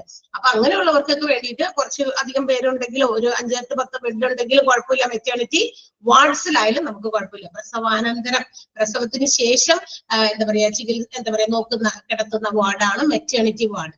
അതായത് കുഞ്ഞും അമ്മയുമായിട്ട് കിടക്കുന്ന വാർഡുകൾ കിട്ടിയോ? So these are the different services or inpatient services provided by the inpatient department. അപ്പൊ നമ്മുടെ സാധാരണ ഒരു ഹോസ്പിറ്റലിൽ ഇൻപേഷ്യന്റ് ആകുന്ന പേഷ്യൻസിന് പ്രൊവൈഡ് ചെയ്യുന്ന സേവനങ്ങളാണ് നമ്മൾ ഈ പറഞ്ഞത്. പേഷ്യന്റിന്റെ rooms, patient wards, intensive care unit, then operation theatres, labour rooms and maternity wards. 6 രീതിയിലുള്ള സേവനങ്ങൾ ഇൻപേഷ്യന്റ് കൊടുക്കുന്നുണ്ട്, ഇൻപേഷ്യന്റ് ഡിപ്പാർട്ട്മെന്റ് പ്രൊവൈഡ് ചെയ്യുന്നുണ്ട്. Okay, and at the same time the medical department also is classified into outpatient department. നമ്മൾ പറഞ്ഞു outpatient department എന്നും നമ്മളുടെ medical ഡിപ്പാർട്ട്മെന്റിനെ classify ചെയ്തിട്ടുണ്ട്. And also these outpatient department provides different varieties of services. ഈ പറയുന്ന OP വിഭാഗവും ഒരുപാട് വ്യത്യസ്തങ്ങളായിട്ടുള്ള സേവനങ്ങൾ പ്രൊവൈഡ് ചെയ്യുന്നുണ്ട്. അപ്പൊ ഇനി നമ്മൾ പറയാൻ പോകുന്നത് അതൊക്കെയാണ്. എന്തൊക്കെയാണത്? കാഷ്വാലിറ്റി ഡിപ്പാർട്ട്മെന്റ് കണ്ടിട്ടുണ്ടോ? ഒരു ഹോസ്പിറ്റലിൽ ഏകദേശം എവിടെയായിരിക്കും കാഷ്വാലിറ്റി ഹോസ്പിറ്റൽസ്? ഒരു ഹോസ്പിറ്റലിലേക്ക് നമ്മൾ കയറി ചെന്ന് കഴിയുമ്പോൾ ഏത് ഭാഗത്തായിട്ട് നിങ്ങൾക്ക് കാണാൻ സാധിക്കും കാഷ്വാലിറ്റി? വിസിബിൾ ആകുന്ന സ്ഥലത്താണോ? യെസ്, അറ്റ് ദ ഫ്രണ്ട് അല്ലെങ്കിൽ ഗേറ്റിന്റെ ഒക്കെ അടുത്തായിട്ട് അത് ഫ്രണ്ടേജിൽ തന്നെ മുൻവശത്ത് തന്നെയാണ്. കാരണം ഒരു പേഷ്യന്റിന് ഏറ്റവും ഇത് ഭയങ്കര ക്രിട്ടിക്കൽ സ്റ്റേജിൽ വരുന്ന പേഷ്യൻസ് ആണ്. ഓക്കെ, ക്രിട്ടിക്കൽ ആയിട്ടുള്ള സ്റ്റേജിൽ വരുന്ന പേഷ്യൻസിനെയാണ്. And also mostly the patients are brought in to the hospital by ambulance. ആംബുലൻസിൽ വളരെ ക്രിട്ടിക്കൽ സ്റ്റേജിൽ, അതായത് നമുക്ക് എമർജൻസി സിറ്റുവേഷൻ തരണം ചെയ്യാൻ വേണ്ടിയിട്ട് കൊണ്ടുവരേണ്ട ഒരു ഡിപ്പാർട്ട്മെന്റ് കൂടിയാണ്. അതുകൊണ്ട് തന്നെ ഇത് ഏതെങ്കിലും മുക്കിലോ മൂലയിലോ എത്ര നിലയുണ്ടോ അതിന്റെ ഏറ്റവും ടോപ്പ് നിലയിലോ ആണോ കൊണ്ടുവയ്ക്കാൻ പാടുണ്ടോ? തീർച്ചയായിട്ടും ഇല്ല. ഒറ്റയടിക്ക് ഗേറ്റിൽ നിന്ന് അങ്ങോട്ട് കയറിയാൽ നമുക്ക് വേഗം തന്നെ അങ്ങോട്ടേക്ക് എൻറ്റർ ചെയ്യേണ്ട ഒരു ഡിപ്പാർട്ട്മെന്റ് ആണ്. So that it should be, അത് എവിടെയാണ് ലൊക്കേറ്റ് ചെയ്യുന്നതിനെ കുറിച്ചൊക്കെ നമുക്ക് പഠിക്കാനുണ്ട്. അപ്പൊ ഹോസ്പിറ്റലിൽ ഒരു casualty department it is also known as emergency department. Casualty എന്ന് പറയുന്നത് അത്യാഹിത വിഭാഗം. എമർജൻസി ഡിപ്പാർട്ട്മെന്റ് എന്നും അതിന് പേരുണ്ട്. ആക്സിഡന്റ് ആൻഡ് എമർജൻസി ഡിപ്പാർട്ട്മെന്റ് എന്നും അതിന് പേരുണ്ട്. A and E ഡിപ്പാർട്ട്മെന്റ് എന്നും അതിന് പേരുണ്ട്. അപ്പൊ പ്രധാനമായിട്ടും casualty, emergency department, accident and emergency department and A and E department. അങ്ങനെ ഈ 4 ഡിഫറെന്റ് നെയിംസിലും നമ്മുടെ കാഷ്വാലിറ്റി ഡിപ്പാർട്ട്മെന്റിനെ അറിയപ്പെടും കേട്ടോ. അപ്പൊ അതൊക്കെ ഒന്ന് അറിഞ്ഞിരിക്കണം, മറ്റ് നെയിംസ് ഒക്കെ, കാഷ്വാലിറ്റി ഡിപ്പാർട്ട്മെന്റിന്റെ മറ്റു പേരുകളൊക്കെ നമ്മൾ അറിഞ്ഞിരിക്കണം. അപ്പൊ ഇവിടെ പേഷ്യൻസ് സ്വാഭാവികമായിട്ട് നടന്ന് ഒക്കെ ഓടിയൊക്കെ വരുന്ന ആൾക്കാരല്ല ഇവിടെ ട്രീറ്റ് ചെയ്യാം. ഒബ്വിയസ്ലി നമുക്കറിയാം ഇവിടെ ആംബുലൻസിൽ കൊണ്ടുവരുന്ന വളരെ ക്രിട്ടിക്കൽ സീരിയസ് ആയിട്ടുള്ള എമർജൻസി സിറ്റുവേഷനിലായിരിക്കും പേഷ്യൻസിനെ brought in to this casualty department. For example heart അറ്റാക്സുമായിട്ട് വരുന്നവര്, അല്ലെങ്കിൽ ആക്സിഡന്റ്, വലിയ ആക്സിഡന്റ് ഒക്കെ പറ്റിയിട്ട് വരുന്നവര്, ഇങ്ങനെയുള്ളവരൊക്കെ നേരിട്ട് കൊണ്ടുവരുന്ന സ്ഥലമാണ് കാഷ്വാലിറ്റി ഡിപ്പാർട്ട്മെന്റ്. അതല്ലാതെ നമ്മൾ എപ്പോഴെങ്കിലും ഉപയോഗപ്പെടുത്താറുണ്ടോ കാഷ്വാലിറ്റി ഡിപ്പാർട്ട്മെന്റിനെ? എനി ടൈം എപ്പോഴെങ്കിലും ഒന്ന് ഓർത്ത് നോക്കിയേ. ഈ കാഷ്വാലിറ്റി ഡിപ്പാർട്ട്മെന്റിൽ അല്ലാതെ നമ്മൾ ഈ പറയുന്ന അത്രയും വലിയ എമർജൻസി സിറ്റുവേഷനിൽ അല്ലെങ്കിലും നമ്മൾ പോകാറുണ്ടോ? വെൻ, എപ്പോഴാണ്? Yes, after the OP time. തീർച്ചയായിട്ടും അത് തന്നെയാണ്. OP ഡിപ്പാർട്ട്മെന്റ് നമ്മൾ പഠിക്കാൻ പോകുന്നുണ്ട്. OP ഡിപ്പാർട്ട്മെന്റിലാണ് സേവനം ടൈം പറയുന്നത്. ഈ OP ഒരു പ്രത്യേക സമയം വരെയൊക്കെ പ്രവർത്തിക്കുള്ളൂ. സോ ആഫ്റ്റർ ദാറ്റ് നമുക്കറിയാം ആ ഒരു സമയം കഴിഞ്ഞ് കഴിഞ്ഞാൽ OP നമുക്ക് ചീട്ടെടുക്കാനൊന്നും പറ്റില്ല. അത്തരം സന്ദർഭങ്ങളിലാണ് ഈ രാത്രി സമയത്തൊക്കെ കൊച്ചുകുട്ടികളൊക്കെ ഉള്ളവർക്കൊക്കെ അറിയാം. തീർച്ചയായിട്ടും പല പ്രാവശ്യം നമ്മൾ കാഷ്വാലിറ്റി കൊണ്ടുപോയിട്ടുണ്ടാവും. കാരണം കൊച്ചുകുട്ടികൾക്കൊക്കെ മിക്കവാറും എന്തെങ്കിലും അസുഖം വരുന്നത് വൈകുന്നേരം ഇരുട്ടൊക്കെ ആയി കഴിയുമ്പോഴാണ്, സന്ധ്യയൊക്കെ ആയി കഴിയുമ്പോൾ എന്ത് ചെയ്യും, നിങ്ങൾക്ക് ഓരോ പൊട്ടലും ചീറ്റിലും കരച്ചിലൊക്കെ തുടങ്ങുമ്പോൾ നമുക്കറിയില്ല. കുഞ്ഞ് കൊച്ചുങ്ങളൊക്കെ ആയിരിക്കും എന്താ അസുഖം, എന്താ പറ്റിയെന്ന് പോലും അതുങ്ങളോട് ചോദിച്ചാൽ മനസ്സിലാവില്ലല്ലോ. അപ്പൊ അങ്ങനെയുള്ള സിറ്റുവേഷൻസിൽ നമ്മൾ എടുത്തുകൊണ്ട് ഓടുന്നത് ഈ കാഷ്വാലിറ്റി ഡിപ്പാർട്ട്മെന്റിലേക്കായിരിക്കും. അല്ലെങ്കിൽ പിന്നെ ഏതെങ്കിലും ക്ലിനിക്സിലാണെങ്കിലും പോയി കഴിഞ്ഞാൽ അവിടെ ആ ഡോക്ടേഴ്സിന്റെ സമയമുണ്ട്. പക്ഷെ മാത്രമല്ല ഇനി ചിലപ്പോൾ എന്തെങ്കിലും ഫർദർ ട്രീറ്റ്മെന്റ് ഒക്കെ ആവശ്യമുണ്ടെങ്കിൽ നമുക്ക് അത്രയധികം ഇതിനെ ഡിപ്പെൻഡ് ചെയ്യാൻ പറ്റില്ല. എന്നാലും നമ്മൾ പോകാറുണ്ട്. വലിയ കുഴപ്പമില്ലാത്ത കാര്യങ്ങളൊക്കെ ആണെങ്കിൽ നമ്മൾ പോകും, ക്ലിനിക്സിലായാലും പോകും. പക്ഷെ അതേസമയം ഹോസ്പിറ്റൽസിലാണെങ്കിൽ നമുക്ക് അവിടെ എല്ലാ അവൈലബിലിറ്റിയും ഉണ്ടായിരിക്കും. ഡ്യൂട്ടി ഡോക്ടേഴ്സ് ഉണ്ടായിരിക്കും, അവരെ കൺസൾട്ട് ചെയ്യാം എന്നുള്ളതൊക്കെ അല്ലെ. അങ്ങനെ കുറച്ച് ബെനിഫിറ്റ് ഒക്കെ ഉള്ളതുകൊണ്ട് കാഷ്വാലിറ്റിയിലാണ് പോകുക. അപ്പൊ കാഷ്വാലിറ്റിയുടെ ഡിഫറെന്റ് നെയിംസ് ഏതൊക്കെയാ? Emergency, accident and emergency, A and E department. Okay, next one cardiology department ആണ്. അത് മറ്റൊരു ഡിപ്പാർട്ട്മെന്റ് ആണ് നമ്മുടെ OP-യിൽ പ്രവർത്തിക്കുന്നത്. OP-യിൽ കാർഡിയോളജി, OP-യിൽ മാത്രമല്ല കേട്ടോ, ഇൻപേഷ്യന്റ് സയൻസിലുള്ളവർക്കും നമുക്ക് എന്ത് ചെയ്യേണ്ടി വരും? കാർഡിയോളജി ഡിപ്പാർട്ട്മെന്റിൽ ചിലപ്പോൾ കൊണ്ടുപോയി കാണിക്കേണ്ടി വരും. എന്ത് റിലേറ്റഡ് ആയിട്ടുള്ളതാ?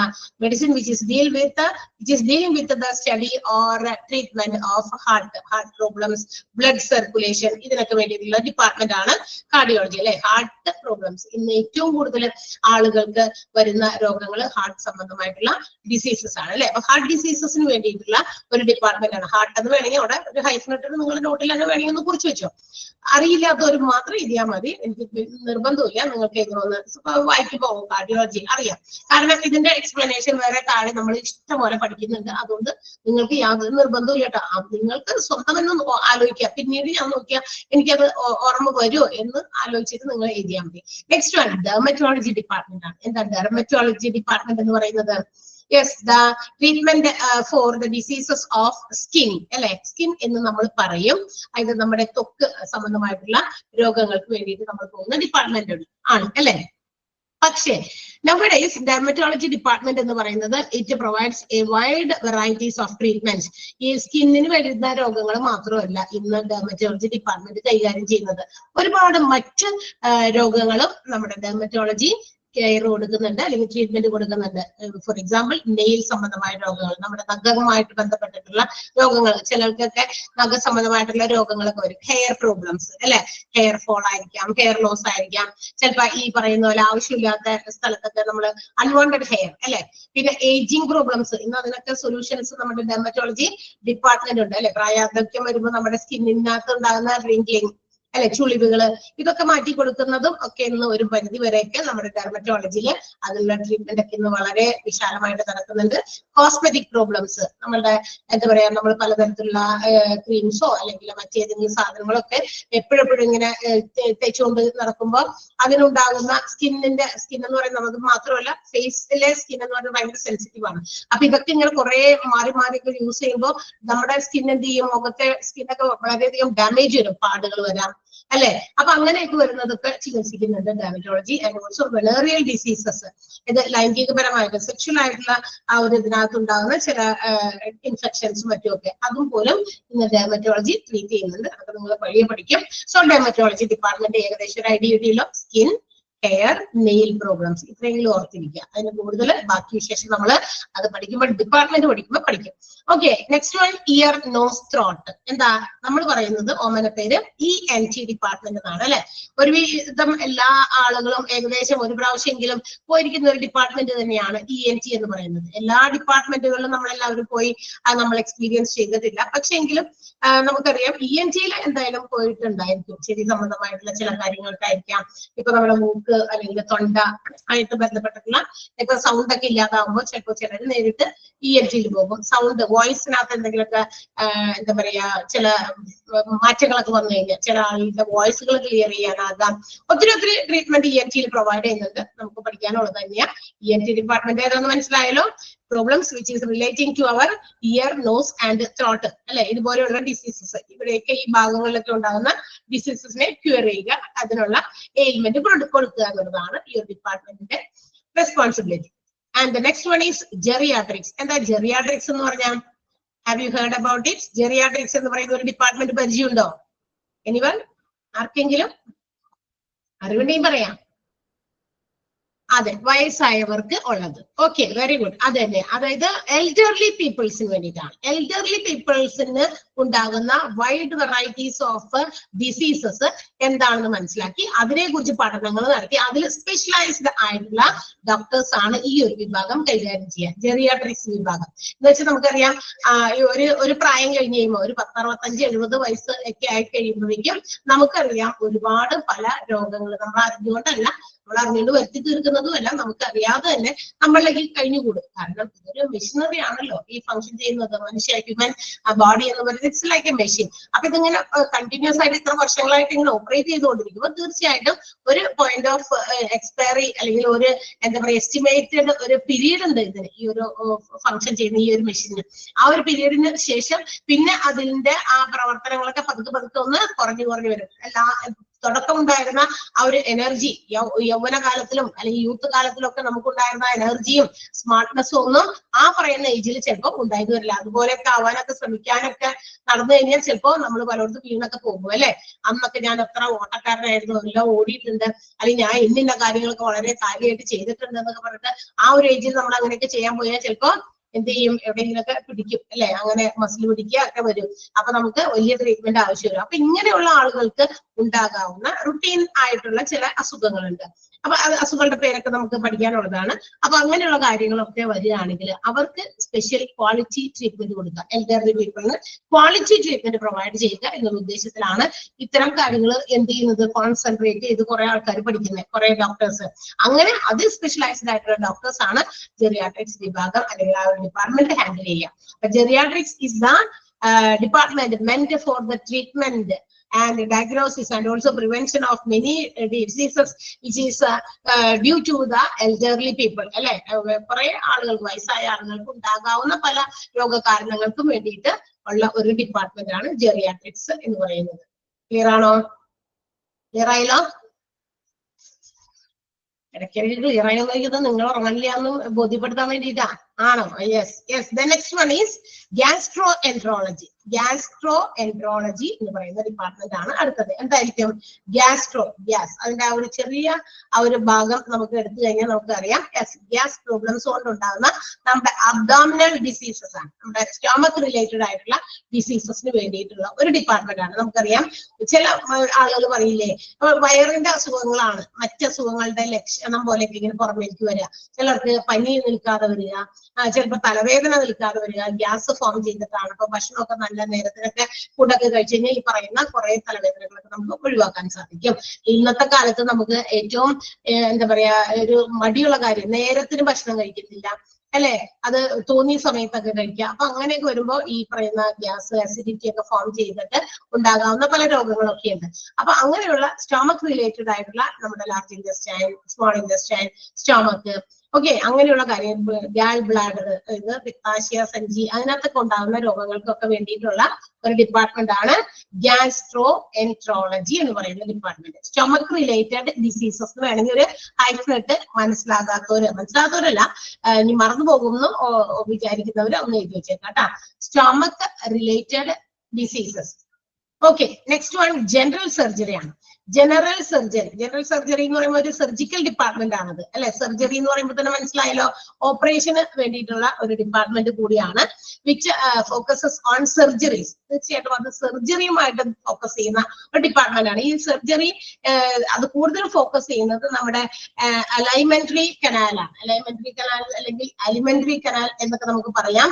അതെന്താ, അത് നമ്മളുടെ എന്താ പറയാ ഈ തൊണ്ടയിൽ നിന്നും ഒക്കെ ഒരു ട്യൂബാണ്, ഒരു ലോങ് ട്യൂബാണ് നമ്മുടെ മൗത്തിൽ നിന്ന് നമ്മുടെ അനസിലേക്ക്, അതായത് നമ്മളുടെ എക്സ്ക്രീറ്ററി ഓർഗൻ വരെയുള്ള സ്ഥലത്തേക്ക് ഉള്ള ഒരു കുഴല്, ആ കുഴല്. അപ്പൊ അതിനകത്തുണ്ടാകുന്ന പല അസുഖങ്ങൾക്കൊക്കെ എന്തെങ്കിലുമൊക്കെ സർജറീസ് ഒക്കെ ആവശ്യമുണ്ടെങ്കിൽ ആ ഒരു കാര്യമൊക്കെ ചെയ്യുന്നത് അത് തന്നെ ഫുഡ് പൈപ്പാണ്. ഫുഡൊക്കെ ഇങ്ങനെ ക്യാരി ചെയ്ത് കൊണ്ടുപോകാനുള്ള സംഭവമാണ്. അപ്പൊ അങ്ങനെയുള്ള ആ ഭാഗത്ത് ഏതെങ്കിലും തരത്തിലുള്ള ഡിസീസസ് ഒക്കെ ഉണ്ടാകുമ്പോൾ പല രീതിയിലുള്ള പ്രശ്നങ്ങളും ഫേസ് ചെയ്യുന്ന പേഷ്യൻസ് ഉണ്ടായിരിക്കും. സോ അതിനൊക്കെ സർജറീസ് വേണ്ടി വരും. ആ സർജറിയിൽ ഫോക്കസ് ചെയ്യുന്ന ഒരു ഡിപ്പാർട്ട്മെന്റ് ആണ് ജനറൽ സർജറി എന്ന് പറയുന്നത്. ജനറൽ സർജറിയാണ്. ഓക്കെ. ദെൻ ഹെമറ്റോളജി ആണ്. ഹെമറ്റോളജി എന്ന് പറയുന്ന ഡിപ്പാർട്ട്മെന്റ് കേട്ടിട്ടുണ്ടോ? ഏതെങ്കിലും സ്ഥലത്ത് എവിടെയെങ്കിലും കേട്ടിട്ടുണ്ടോ? What do you mean by yes? It is blood related problems ആണ്. നമ്മുടെ ബ്ലഡ് സംബന്ധമായിട്ടുള്ള ബ്ലഡിന്റെ സെൽസ് അല്ലെ, ബ്ലഡ് സെൽസിനെ കുറിച്ച് പഠിക്കുക, പ്ലേറ്റ്ലെറ്റ്സ്, അങ്ങനെ ഒരുപാടുണ്ട് അല്ലെ. അപ്പൊ അങ്ങനെ WBC, RBC ഒക്കെ. അപ്പൊ നമ്മുടെ വൈറ്റ് ബ്ലഡ് സെൽസും അതുപോലെ തന്നെ റെഡ് ബ്ലഡ് സെൽസും ഒക്കെ അതിനെ കുറിച്ചൊക്കെ പഠനങ്ങൾ നടത്തുക. അതിനൊക്കെ എന്തെങ്കിലും തരത്തിലുള്ള കൂടുതലോ കുറവോ, പ്ലേറ്റ്ലെറ്റ്സ് അതുപോലെ തന്നെ ബ്ലഡ് കൗണ്ട്, അങ്ങനെയുള്ള ബ്ലഡ് റിലേറ്റഡ് ആയിട്ടുള്ള എല്ലാ കാര്യങ്ങൾക്കും വേണ്ടിയിട്ടുള്ള ഒരു ഡിപ്പാർട്ട്മെന്റ് ആണ് ഇത് ഹെമറ്റോളജി എന്ന് പറയുന്നത്. ഓക്കെ. ദെൻ അപ്പൊ നിങ്ങൾ അവിടെ നിന്ന് എഴുതി വെച്ചേക്കട്ടെ, ഹൈഫൻ ഇട്ടിട്ട്, ബ്ലഡ് റിലേറ്റഡ് ഡിപ്പാർട്ട്മെന്റ് ആണ്. ബ്ലഡ് റിലേറ്റഡ് ആയിട്ടുള്ള ഡിസീസസിനുള്ള ഡിപ്പാർട്ട്മെന്റ് ആണ്. നെക്സ്റ്റ് വൺ ഒബ്സ്റ്റട്രിക്സ് ആണ്. അടുത്ത ഡിപ്പാർട്ട്മെന്റ് ഏതാണ്? ഒബ്സ്റ്റട്രിക്സ്. ഇനി അത് കേട്ടിട്ടുണ്ടോ? ജെറിയാട്രിക്സ് നേരത്തെ പറഞ്ഞു, ഇത് രണ്ടും തമ്മിൽ ക്ലാഷ് ആകരുത്. ചില ആളുകൾ അങ്ങനെ ചിലപ്പോ വിചാരിക്കും. ജെറിയാട്രിക്സ് എൽഡർലി പീപ്പിളിനാണ്, ഇത്തിരി പ്രായം ചെന്നവർക്ക് വേണ്ടിയിട്ടുള്ള ഡിപ്പാർട്ട്മെന്റ് ആണ്. ഒബ്സ്റ്റട്രിക്സ് എന്താ? ഇവിടെ ആരോ എന്തോ മെസ്സേജ് ചെയ്തിരുന്നു, നിങ്ങൾ ടൈപ്പ് ചെയ്തിരുന്നു. എന്തായിരുന്നു അത്? പ്രഗ്നൻസിക്ക് ശേഷമാണ്, പ്രസവാനന്തര ചികിത്സകളാണ്. പ്രസവം കഴിഞ്ഞതിന് ശേഷമുള്ള ചികിത്സകൾക്ക് വേണ്ടിയിട്ടുള്ള ഒരു ഡിപ്പാർട്ട്മെന്റ് ആണ്. ഇന്ന് most of the hospitals also provide the service to its patients. പ്രസവം കഴിഞ്ഞ തങ്ങളുടെ പേഷ്യൻസിന് വേണ്ടിയിട്ട് ഇന്ന് പല ഹോസ്പിറ്റൽസും ഇങ്ങനെ ഒരു ഡിപ്പാർട്ട്മെന്റ് കൂടി സ്റ്റാർട്ട് ചെയ്തിട്ടുണ്ട്. നമുക്കറിയാം, പണ്ടൊക്കെ ഈ പറഞ്ഞ കാര്യം ആരാ ചെയ്തിരുന്നത്? പണ്ടൊക്കെ പ്രസവാനന്തര ചികിത്സ, പ്രസവം വരെ, പിന്നെ അത് കഴിഞ്ഞ് ഒരു ദിവസം 2 ദിവസമൊക്കെ ഹോസ്പിറ്റൽസിൽ തങ്ങുള്ളൂ. അത് കഴിയുമ്പോൾ നമ്മൾ ഡിസ്ചാർജ് ചെയ്യും അല്ലെ. നോർമൽ ഡെലിവറി ആണെങ്കിൽ 2 ദിവസമൊക്കെ കിടന്നാൽ മതി. ചിലപ്പോൾ അത് എന്താ പറയാ ഓപ്പറേഷൻസിലൂടെ, സിസേറിയനിലൂടെ ഒക്കെ ആണെങ്കിൽ തീർച്ചയായിട്ടും ചിലപ്പോൾ ഒരു 2, 3, 4 ദിവസമൊക്കെ ചിലപ്പോൾ വീണ്ടും എക്സ്റ്റെൻഡ് ചെയ്ത് കിടക്കേണ്ടി വരും. അങ്ങനെയൊക്കെ ആണെങ്കിലും അതിനുശേഷം നമ്മൾ എങ്ങോട്ട് പോകുക? നമ്മുടെ വീടുകളിൽ പോകുക അല്ലെ. അല്ലെങ്കിൽ നമ്മുടെ ഓൺ ഹൗസിലേക്ക് പോകും, അല്ലെങ്കിൽ നമ്മുടെ ഹസ്ബൻഡിന്റെ വീട്ടിലേക്ക് ആയിരിക്കും നമ്മൾ പോകുക. അവിടെ ചെന്ന് കഴിയുമ്പോൾ നമുക്ക് പ്രസവാനന്തര ചികിത്സ തരുന്നത് അവിടെ നമ്മളുടെ ഗ്രാൻഡ് പാരന്റ്സ് ആരെങ്കിലും ആയിരിക്കും റെഡി ആയിട്ട് നിൽക്കണ്ടാവും അല്ലെ. കുട്ടിയെ കുളിപ്പിക്കാൻ, അതുപോലെ തന്നെ ഡെലിവറി കഴിഞ്ഞ ഉമ്മനെ കുളിപ്പിക്കാൻ അല്ലെ. മുത്തശ്ശിമാരാണ് സാധാരണ അത് ചെയ്തിരുന്നത്. കാരണം അവർക്ക് ആ കുട്ടിയെ കുളിപ്പിക്കുന്ന സ്റ്റൈലും രീതിയും അതെങ്ങനെയൊക്കെയാണെന്നും, അതുപോലെ തന്നെ എന്താ പറയാ പ്രസവം കഴിഞ്ഞ സ്ത്രീകൾക്ക് കിട്ടേണ്ട പ്രസവ ശുശ്രൂഷ എന്നൊക്കെ പറയും അല്ലെ. ബോഡിയൊക്കെ വളരെയധികം എന്താ പറയാ ഇങ്ങനെ നമുക്കറിയാം, ആ ഒരു സ്റ്റേജ് കഴിഞ്ഞ് കഴിയുമ്പോൾ മിക്ക സ്ത്രീകൾക്കും അവരുടെ എന്താ പറയാ ഡെലിവറി കൊണ്ടുണ്ടാകുന്ന വയറ് ചാടുക, അല്ലെങ്കിൽ തടി വെക്കുക, ഇങ്ങനെയുള്ള, പിന്നെ അവരുടെ സൗന്ദര്യത്തിൽ കുറച്ചൊക്കെ കുറയാനൊക്കെ സാധ്യതയുണ്ട്. അപ്പൊ അതൊക്കെ വീണ്ടും കൂട്ടിയെടുക്കാൻ കിട്ടുന്ന ഒരു സമയം കൂടിയാണ് എന്ന് വിചാരിച്ചിട്ട് അവർക്ക് വേണ്ട കുളിപ്പിക്കുന്നതിനും മറ്റു കാര്യങ്ങൾക്കൊക്കെ വേണ്ടിയിട്ടുള്ള ചില കാര്യങ്ങളൊക്കെ ഉണ്ട്. കുളിപ്പിക്കുമ്പോൾ തേച്ച് കൊടുക്കേണ്ട എണ്ണയും അല്ലെങ്കിൽ ഇട്ട് കൊടുക്കേണ്ട മറ്റു സാധനങ്ങളൊക്കെ അവർ സൗന്ദര്യമൊക്കെ വർദ്ധിച്ചു വരാൻ ഒരു ചാൻസ് ആണത്. അപ്പൊ അതൊക്കെ യൂസ് ചെയ്യാൻ വേണ്ടിയിട്ടാണ് മുത്തശ്ശിമാർ ഈ പറയുന്ന രീതിയിൽ അവർ ഫുഡ് കൊടുക്കുന്നത് മുതൽ കുളിപ്പിക്കുന്നത് എല്ലാ കാര്യങ്ങളും നോക്കി നടന്ന അവരായിരുന്നു. അതൊക്കെ അവരാണ് ചെയ്തിരുന്നത്. പക്ഷെ ഇന്ന് ഇതെല്ലാം ചെയ്യാൻ നേരെ ഹോസ്പിറ്റലിൽ നിന്ന് ഡെലിവറി കഴിഞ്ഞ് 2 ദിവസം കഴിഞ്ഞ് ഡിസ്ചാർജ് ചെയ്താൽ ആ പേഷ്യന്റിനെ, അതായത് പ്രസവം കഴിഞ്ഞ അമ്മയും കുഞ്ഞിനെയും കൊണ്ട് നമ്മുടെ ഒബ്സ്റ്റട്രിക്സ് ഡിപ്പാർട്ട്മെന്റിലേക്ക് ഷിഫ്റ്റ് ചെയ്ത് കഴിഞ്ഞാൽ everything what ever treatment necessary, എന്തൊക്കെ ആവശ്യമുണ്ടോ ആ ഒരു ആൾക്ക് വേണ്ടി വരുന്ന എല്ലാ ട്രീറ്റ്മെന്റും അവരെ കുളിപ്പിക്കുന്നതെന്ന് വെച്ചാൽ അവരെ കുറച്ചുകൂടി സൗന്ദര്യവതികളാക്കി പുറത്തേക്ക് വിടാൻ, കുട്ടിക്കും അതിന് വേണ്ടിയിട്ടുള്ള കുളിപ്പിക്കുന്നതിന്റെയും ചികിത്സയൊക്കെ കൊടുത്ത് അവരെ ആ ഒരു 10-21 ദിവസമോ അല്ലെങ്കിൽ 28 ദിവസമോ അല്ലെങ്കിൽ 15 ദിവസമോ എത്രയാണോ അത്രയും ദിവസം കൂടി ഒരു അഡീഷണൽ ട്രീറ്റ്മെന്റ് കൂടി പ്രൊവൈഡ് ചെയ്യുന്ന രീതിയിൽ. അപ്പൊ ആ ഒരു രീതിയിൽ നമുക്ക് ഒക്കെ ഇന്ന് മാറിക്കഴിഞ്ഞു. കാരണം ഇന്ന് മുത്തശ്ശിമാര് ഈ പറയുന്ന രീതിയിലുള്ള മുത്തശ്ശിമാര് നമുക്ക് കണ്ടുകെട്ടാൻ ഒരു ബുദ്ധിമുട്ടുണ്ട് ഇന്നത്തെ കാലത്ത്. പണ്ടത്തെ ആ രീതിയിലുള്ള മുത്തശ്ശിമാരൊന്നും ഇന്നില്ല അല്ലെ. കുറെ അപ്പൊ അവർക്ക് അറിയില്ല, ഇങ്ങനെ കൈമാറി വരണമായിരുന്നു ആ ഒരു അറിവും ആ ഒരു പ്രാക്ടിക്കലായിട്ട് അത് ചെയ്യാൻ പറ്റിയതും അവര് കൈമാറി വരണമായിരുന്നു. പക്ഷെ അത് കൈമാറിയൊന്നും ആർക്കും കിട്ടിയിട്ടില്ല. അപ്പൊ അതുകൊണ്ട് തന്നെ അതൊക്കെ അങ്ങനെ എന്ത് ചെയ്യുന്നു, എക്സോസ്റ്റഡ് ആയി പോയിക്കൊണ്ടിരിക്കുകയാണ്. ഇന്ന് ഇതൊക്കെ ചെയ്യാനായിട്ട് എന്ത് ചെയ്യുന്നുണ്ട്, ഇത്തരം ഡിപ്പാർട്ട്മെന്റുകൾ ഹോസ്പിറ്റൽസിൽ തന്നെ ഉണ്ട്. അതല്ലാതെ പ്രൈവറ്റ് ആയിട്ട് പുറത്ത് അങ്ങനെ ചെയ്തു കൊടുക്കുന്ന ആളുകളുണ്ട്. അപ്പൊ ഏതാണെന്ന് വെച്ചാൽ നമുക്ക് അത് യൂസ് ചെയ്യാം. അപ്പൊ ഒബ്സ്റ്റട്രിക്സ് എന്ന് പറയുന്നത് ആഫ്റ്റർ ചൈൽഡ് ബർത്തിന് വേണ്ടിയിട്ടുള്ള ഒരു ചികിത്സാ കേന്ദ്രം കൂടിയാണ് എന്നുള്ളത് മനസ്സിലാക്കുക. Okay, after child birth treatment ആണ് കേട്ടോ. ഒബ്സ്റ്റട്രിക്സിന്റെ അവിടെ ഒന്ന് വേണമെങ്കിൽ ഹൈഫൻ ഇട്ടിട്ട് after child birth treatment for mother and child എന്ന് വേണമെങ്കിൽ നിങ്ങൾ അവിടെ എഴുതി വെച്ചേക്ക്. Okay, next one. ഇനി എന്താ, പീഡിയാട്രിക്സ് ആണ്. എന്തിനാണ് പീഡിയാട്രിക്സ് എന്ന് പറയുന്ന ഡിപ്പാർട്ട്മെന്റ് എന്തിനായിരിക്കാം? എന്തിനാ? കുട്ടികൾക്കാണ്. ഇൻഫന്റ്സ് ആൻഡ് ചിൽഡ്രൻ അല്ലെ. ഇൻഫന്റ് ശിശുക്കൾക്കും കുട്ടികൾക്കും. ശിശുവും കുട്ടിയും വേറെ വേറെയാണ് അല്ലെ. ശിശുക്കൾ എന്ന് പറഞ്ഞാൽ ജനിച്ചിട്ട് അധിക വർഷങ്ങളൊന്നും ആവാത്തവരാണ്. ചിൽഡ്രൻ എന്ന് പറഞ്ഞാൽ ഒരു 2 വയസ്സിനൊക്കെ അങ്ങനെ പൊക്കത്തിലുള്ളവരൊക്കെ അല്ലെ. Up to the age of 15 അല്ലെ, 10-15 വയസ്സ് വരെയൊക്കെ ഉള്ള കുട്ടികൾ വരെയുള്ള ചികിത്സയൊക്കെ ഇപ്പൊ എല്ലാവരും ഈ പീഡിയാട്രിക്സ് ഡിപ്പാർട്ട്മെന്റിൽ പ്രൊവൈഡ് ചെയ്യുന്നുണ്ട്. അപ്പൊ പീഡിയാട്രിക്സ് സ്പെഷ്യലിസ്റ്റ് ഡിപ്പാർട്ട്മെന്റ് ആണ് ഫോർ ന്യൂ ബോൺ ബേബീസ് അല്ലെങ്കിൽ കുട്ടി ചിൽഡ്രൻ, അവർക്കൊക്കെ വേണ്ടിയിട്ടാണ്. ഇനി ഇതിനൊക്കെ തന്നെ സബ് സ്പെഷ്യാലിറ്റി ഒക്കെ ഉണ്ട് കേട്ടോ. ഈ പീഡിയാട്രിക്സിന്റെ ഒക്കെ അതിന്റെ ഉള്ളിൽ നിന്ന് തന്നെ വീണ്ടും ഡിവൈഡ് ചെയ്തൊക്കെ ഡിപ്പാർട്ട്മെന്റുകൾ വീതിക്കുന്നുണ്ട്. അത് നമുക്ക് അന്നേരം പഠിക്കാം. Okay, then the next department എന്തായിരിക്കും? ന്യൂറോളജി. ഫോർ വാട്ട് അല്ലെങ്കിൽ what is the purpose of neurology department? ഏത് അവയവങ്ങൾ അല്ലെങ്കിൽ ഏതിനുള്ള ട്രീറ്റ്മെന്റ് ആ ന്യൂറോളജിയിൽ കിട്ടുക? ഓക്കെ, നമ്മുടെ നെർവ് സിസ്റ്റവുമായിട്ട് ബന്ധപ്പെട്ട ഒരു ഡിപ്പാർട്ട്മെന്റ് ആണ്. നമ്മുടെ നെർവസ് സിസ്റ്റം, നാഡീ വ്യവസ്ഥകളുമായിട്ട് ബന്ധപ്പെട്ടിട്ടുള്ള ചികിത്സകൾ. നമുക്ക് നെർവ്സിന് ഉണ്ടാകുന്ന പലതരത്തിലുള്ള പ്രശ്നങ്ങൾക്ക് എന്തെങ്കിലും ട്രീറ്റ്മെന്റ് ഒക്കെ വേണമെങ്കിൽ നമ്മൾ ന്യൂറോളജിസ്റ്റിനെ കാണാനായിട്ട് പറയും അല്ലെ. അപ്പൊ neurology is the department which handles the problems of our nervous system. അവിടെ ഒരു ഹൈഫൻ ഇട്ടിട്ട് നെർവസ് സിസ്റ്റം എന്ന് എഴുതി വെച്ചേക്കാം. ചിലർക്ക് അത് അറിയില്ലായിരിക്കും, അതുകൊണ്ടാണ് പറയുന്നത് nervous system. NERVOUS nervous system. എഴുതിയോ? എഴുതുന്നുണ്ടോ? യെസ്, ശരി. അല്ലെ, റെക്കോർഡ് ചെയ്തില്ല എന്നായിപ്പോയി പെട്ടെന്ന് ഓർത്തപ്പോ. ഓക്കെ, റെക്കോർഡിംഗ് ആണ്. Then നെക്സ്റ്റ് ഡിപ്പാർട്ട്മെന്റ് ഏതാ? ഓങ്കോളജി. ഓങ്കോളജി എവിടെയെങ്കിലും കേട്ടിട്ടുണ്ടോ? ഓങ്കോളജി എന്തിനായിരിക്കാം? ഡിഫറെന്റ് കൈൻഡ്സ് ഓഫ് ക്യാൻസേഴ്സ് ആണ് അല്ലെ. പലതരത്തിലുള്ള ക്യാൻസറുകൾ ഇന്ന് പല രീതിയിൽ നമ്മൾ കേൾക്കുന്നുണ്ട്. അപ്പൊ ഡിഫറെന്റ് ടൈപ്സ് ഓഫ് ക്യാൻസേഴ്സിന് വേണ്ടിയിട്ടുള്ള ട്രീറ്റ്മെന്റ്, അതിന്റെ പ്രിവെൻഷൻ എല്ലാം നടക്കുന്നത്. ട്രീറ്റ്മെന്റ് കൊടുക്കുക മാത്രമല്ല, ക്യാൻസർ വന്നിട്ട് അത് ചികിത്സിക്കുന്നത് മാത്രമല്ല, അത് ഇനി വരാതിരിക്കാൻ ബാക്കി ഇനി ചില ക്യാൻസേഴ്സ് അങ്ങനെയാണ്. ചില ക്യാൻസേഴ്സ് എന്നല്ല, ക്യാൻസർ നമ്മൾ തുടക്കത്തിലെ തന്നെ നമ്മളത് ഡയഗ്നോസിസ് ചെയ്ത് കണ്ടുപിടിച്ചില്ല എങ്കിൽ അതെന്ത് ചെയ്യും? അത് നമ്മളുടെ ഹെൽത്തിനെ ഭയങ്കരമായിട്ട് മോശം സ്റ്റേജിലേക്ക് വരെ എത്തിക്കും. ബിഗിനിങ് സ്റ്റേജിലൊക്കെ ആണെങ്കിൽ നമുക്ക് ഇത് മനസ്സിലാക്കി കഴിഞ്ഞാൽ പെട്ടെന്ന് അതിന് ചികിത്സകളൊക്കെ കൊടുത്ത് ഭേദമാക്കാൻ പറ്റും. അതേസമയം ഇത് നമ്മൾ എന്ത് ചെയ്യും? ചില സ്ഥലങ്ങളിൽ ഉണ്ടാകുന്ന റെഗുലർ ആയിട്ട് ഉണ്ടാകുന്ന വേദനകൾ അല്ലെങ്കിൽ ചില തടിപ്പുകൾ, മുഴകളൊക്കെ നമ്മൾ മാറിപ്പോൾ അത് അല്ല നിർക്കട്ടായിരിക്കും, അതാണ് ഇതാണെന്ന് പറഞ്ഞ് നമ്മൾ എന്ത് ചെയ്യും? സ്വന്തമായിട്ട് നമ്മൾ ഡോക്ടറാകും. നമ്മൾ പല റോളുകൾ നമ്മളിങ്ങനെ അഭിനയിച്ച് കാണിക്കും അല്ലെ. അപ്പൊ എന്ത് ചെയ്യും? അതൊക്കെ കണ്ടില്ല എന്ന് വെക്കും. അതങ്ങനെ കണ്ടില്ല എന്ന് വെച്ച് ചിലപ്പോൾ വേദനയൊക്കെ കൂടുമ്പോൾ എന്ത് ചെയ്യും? എന്തെങ്കിലും ബാമ്പെടുത്ത് വേണ്ടി കുറച്ച് ദിവസം അല്ലെങ്കിൽ എന്തെങ്കിലും പെയിൻ കില്ലർ കഴിച്ചു കുറച്ച് ദിവസത്തേക്ക് ആവശ്യമുണ്ടാവും, മാറി എനിക്ക് അതായിരുന്നു എന്നൊക്കെ വിചാരിക്കും അല്ലെ. പിന്നീട് ചിലപ്പോൾ കുറെ കഴിഞ്ഞ് കഴിയുമ്പോഴായിരിക്കും വീണ്ടും അത് നമ്മളെ വീണ്ടും ശരിയാക്കുക. അപ്പോൾ നമ്മൾ ഇതേ രീതി തന്നെ കാണിക്കും. അപ്പോഴേക്കും നമ്മളുടെ ഈ ഒരു സംഭവം ചിലപ്പോൾ അത് ഇങ്ങനെ എന്താ പറയാ കൂടി വർദ്ധിച്ച് അത് നമ്മളെ കൊണ്ട് പറ്റാതെ ക്യൂർ ചെയ്യാൻ പറ്റാത്ത ഒരു കണ്ടീഷൻസിലേക്കും പോകാൻ സാധ്യതയുണ്ട്. അപ്പൊ അതൊക്കെ നമ്മൾ ബിഗിനിങ് സ്റ്റേജിൽ മനസ്സിലാക്കുന്നത് നല്ലതായിരിക്കും. അതിനുള്ള ഇഷ്ടംപോലെ ടെസ്റ്റിംഗ് രീതികളൊക്കെ ഇന്നുണ്ട് അല്ലെ. ഓരോ എന്താ പറയാ ക്യാൻസേഴ്സിന് വേണ്ടിയിട്ടുള്ള ടെസ്റ്റിംഗ് ഒക്കെ പല സ്ഥലത്ത് ക്യാമ്പുകൾ പോലെ സംഘടിപ്പിക്കുന്നുണ്ട്. നമ്മളതൊക്കെ ഉപയോഗപ്പെടുത്തുന്നത് ഇത്തരം നമുക്ക് ഈ ഹോസ്പിറ്റലിൽ പോയിട്ട് മടിയാണെങ്കിൽ അതൊക്കെ ഇങ്ങനെയുള്ള ക്യാമ്പുകളിലാണെങ്കിൽ നമുക്ക് പോയി കഴിഞ്ഞാൽ അത് മനസ്സിലാക്കാനായിട്ട് സാധിക്കും അല്ലെ.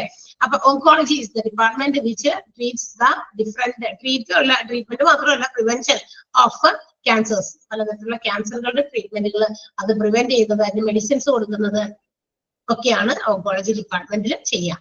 And the last but not the least എന്ന് പറയുന്നത് ഓഫ്താൽമോളജി. ഇതിനകത്ത് പെടാത്ത കുറച്ച് ഡിപ്പാർട്ട്മെന്റും സെപ്പറേറ്റ് നമുക്ക് പഠിക്കാനുള്ളതിൽ തന്നിട്ടുണ്ട് കേട്ടോ.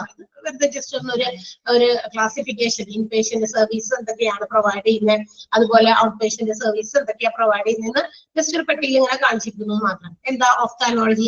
ഐ റിലേറ്റഡ് പ്രോബ്ലംസ്, നമ്മുടെ വിഷനുമായിട്ട് ബന്ധപ്പെട്ട് കാഴ്ച, കണ്ണ്, ഇതുമായിട്ടുള്ള ഇപ്പൊ കണ്ണിന്റെ സ്ട്രക്ചേഴ്സിൽ ഉണ്ടാകുന്ന മാറ്റങ്ങൾ, ഇങ്ങനെയുള്ള കാര്യങ്ങൾക്കൊക്കെ വേണ്ടിയിട്ടുള്ള ഒരു ഡിപ്പാർട്ട്മെന്റ് ആണ് I related diseases or problems, I disorders അല്ലെ, കണ്ണിനുണ്ടാകുന്ന ഡിസോർഡേഴ്സ് ഒക്കെ പരിഹരിക്കുന്ന ഒരു ഡിപ്പാർട്ട്മെന്റ് ആണ് ഓഫ്താൽമോളജി എന്ന് പറയുന്നത്.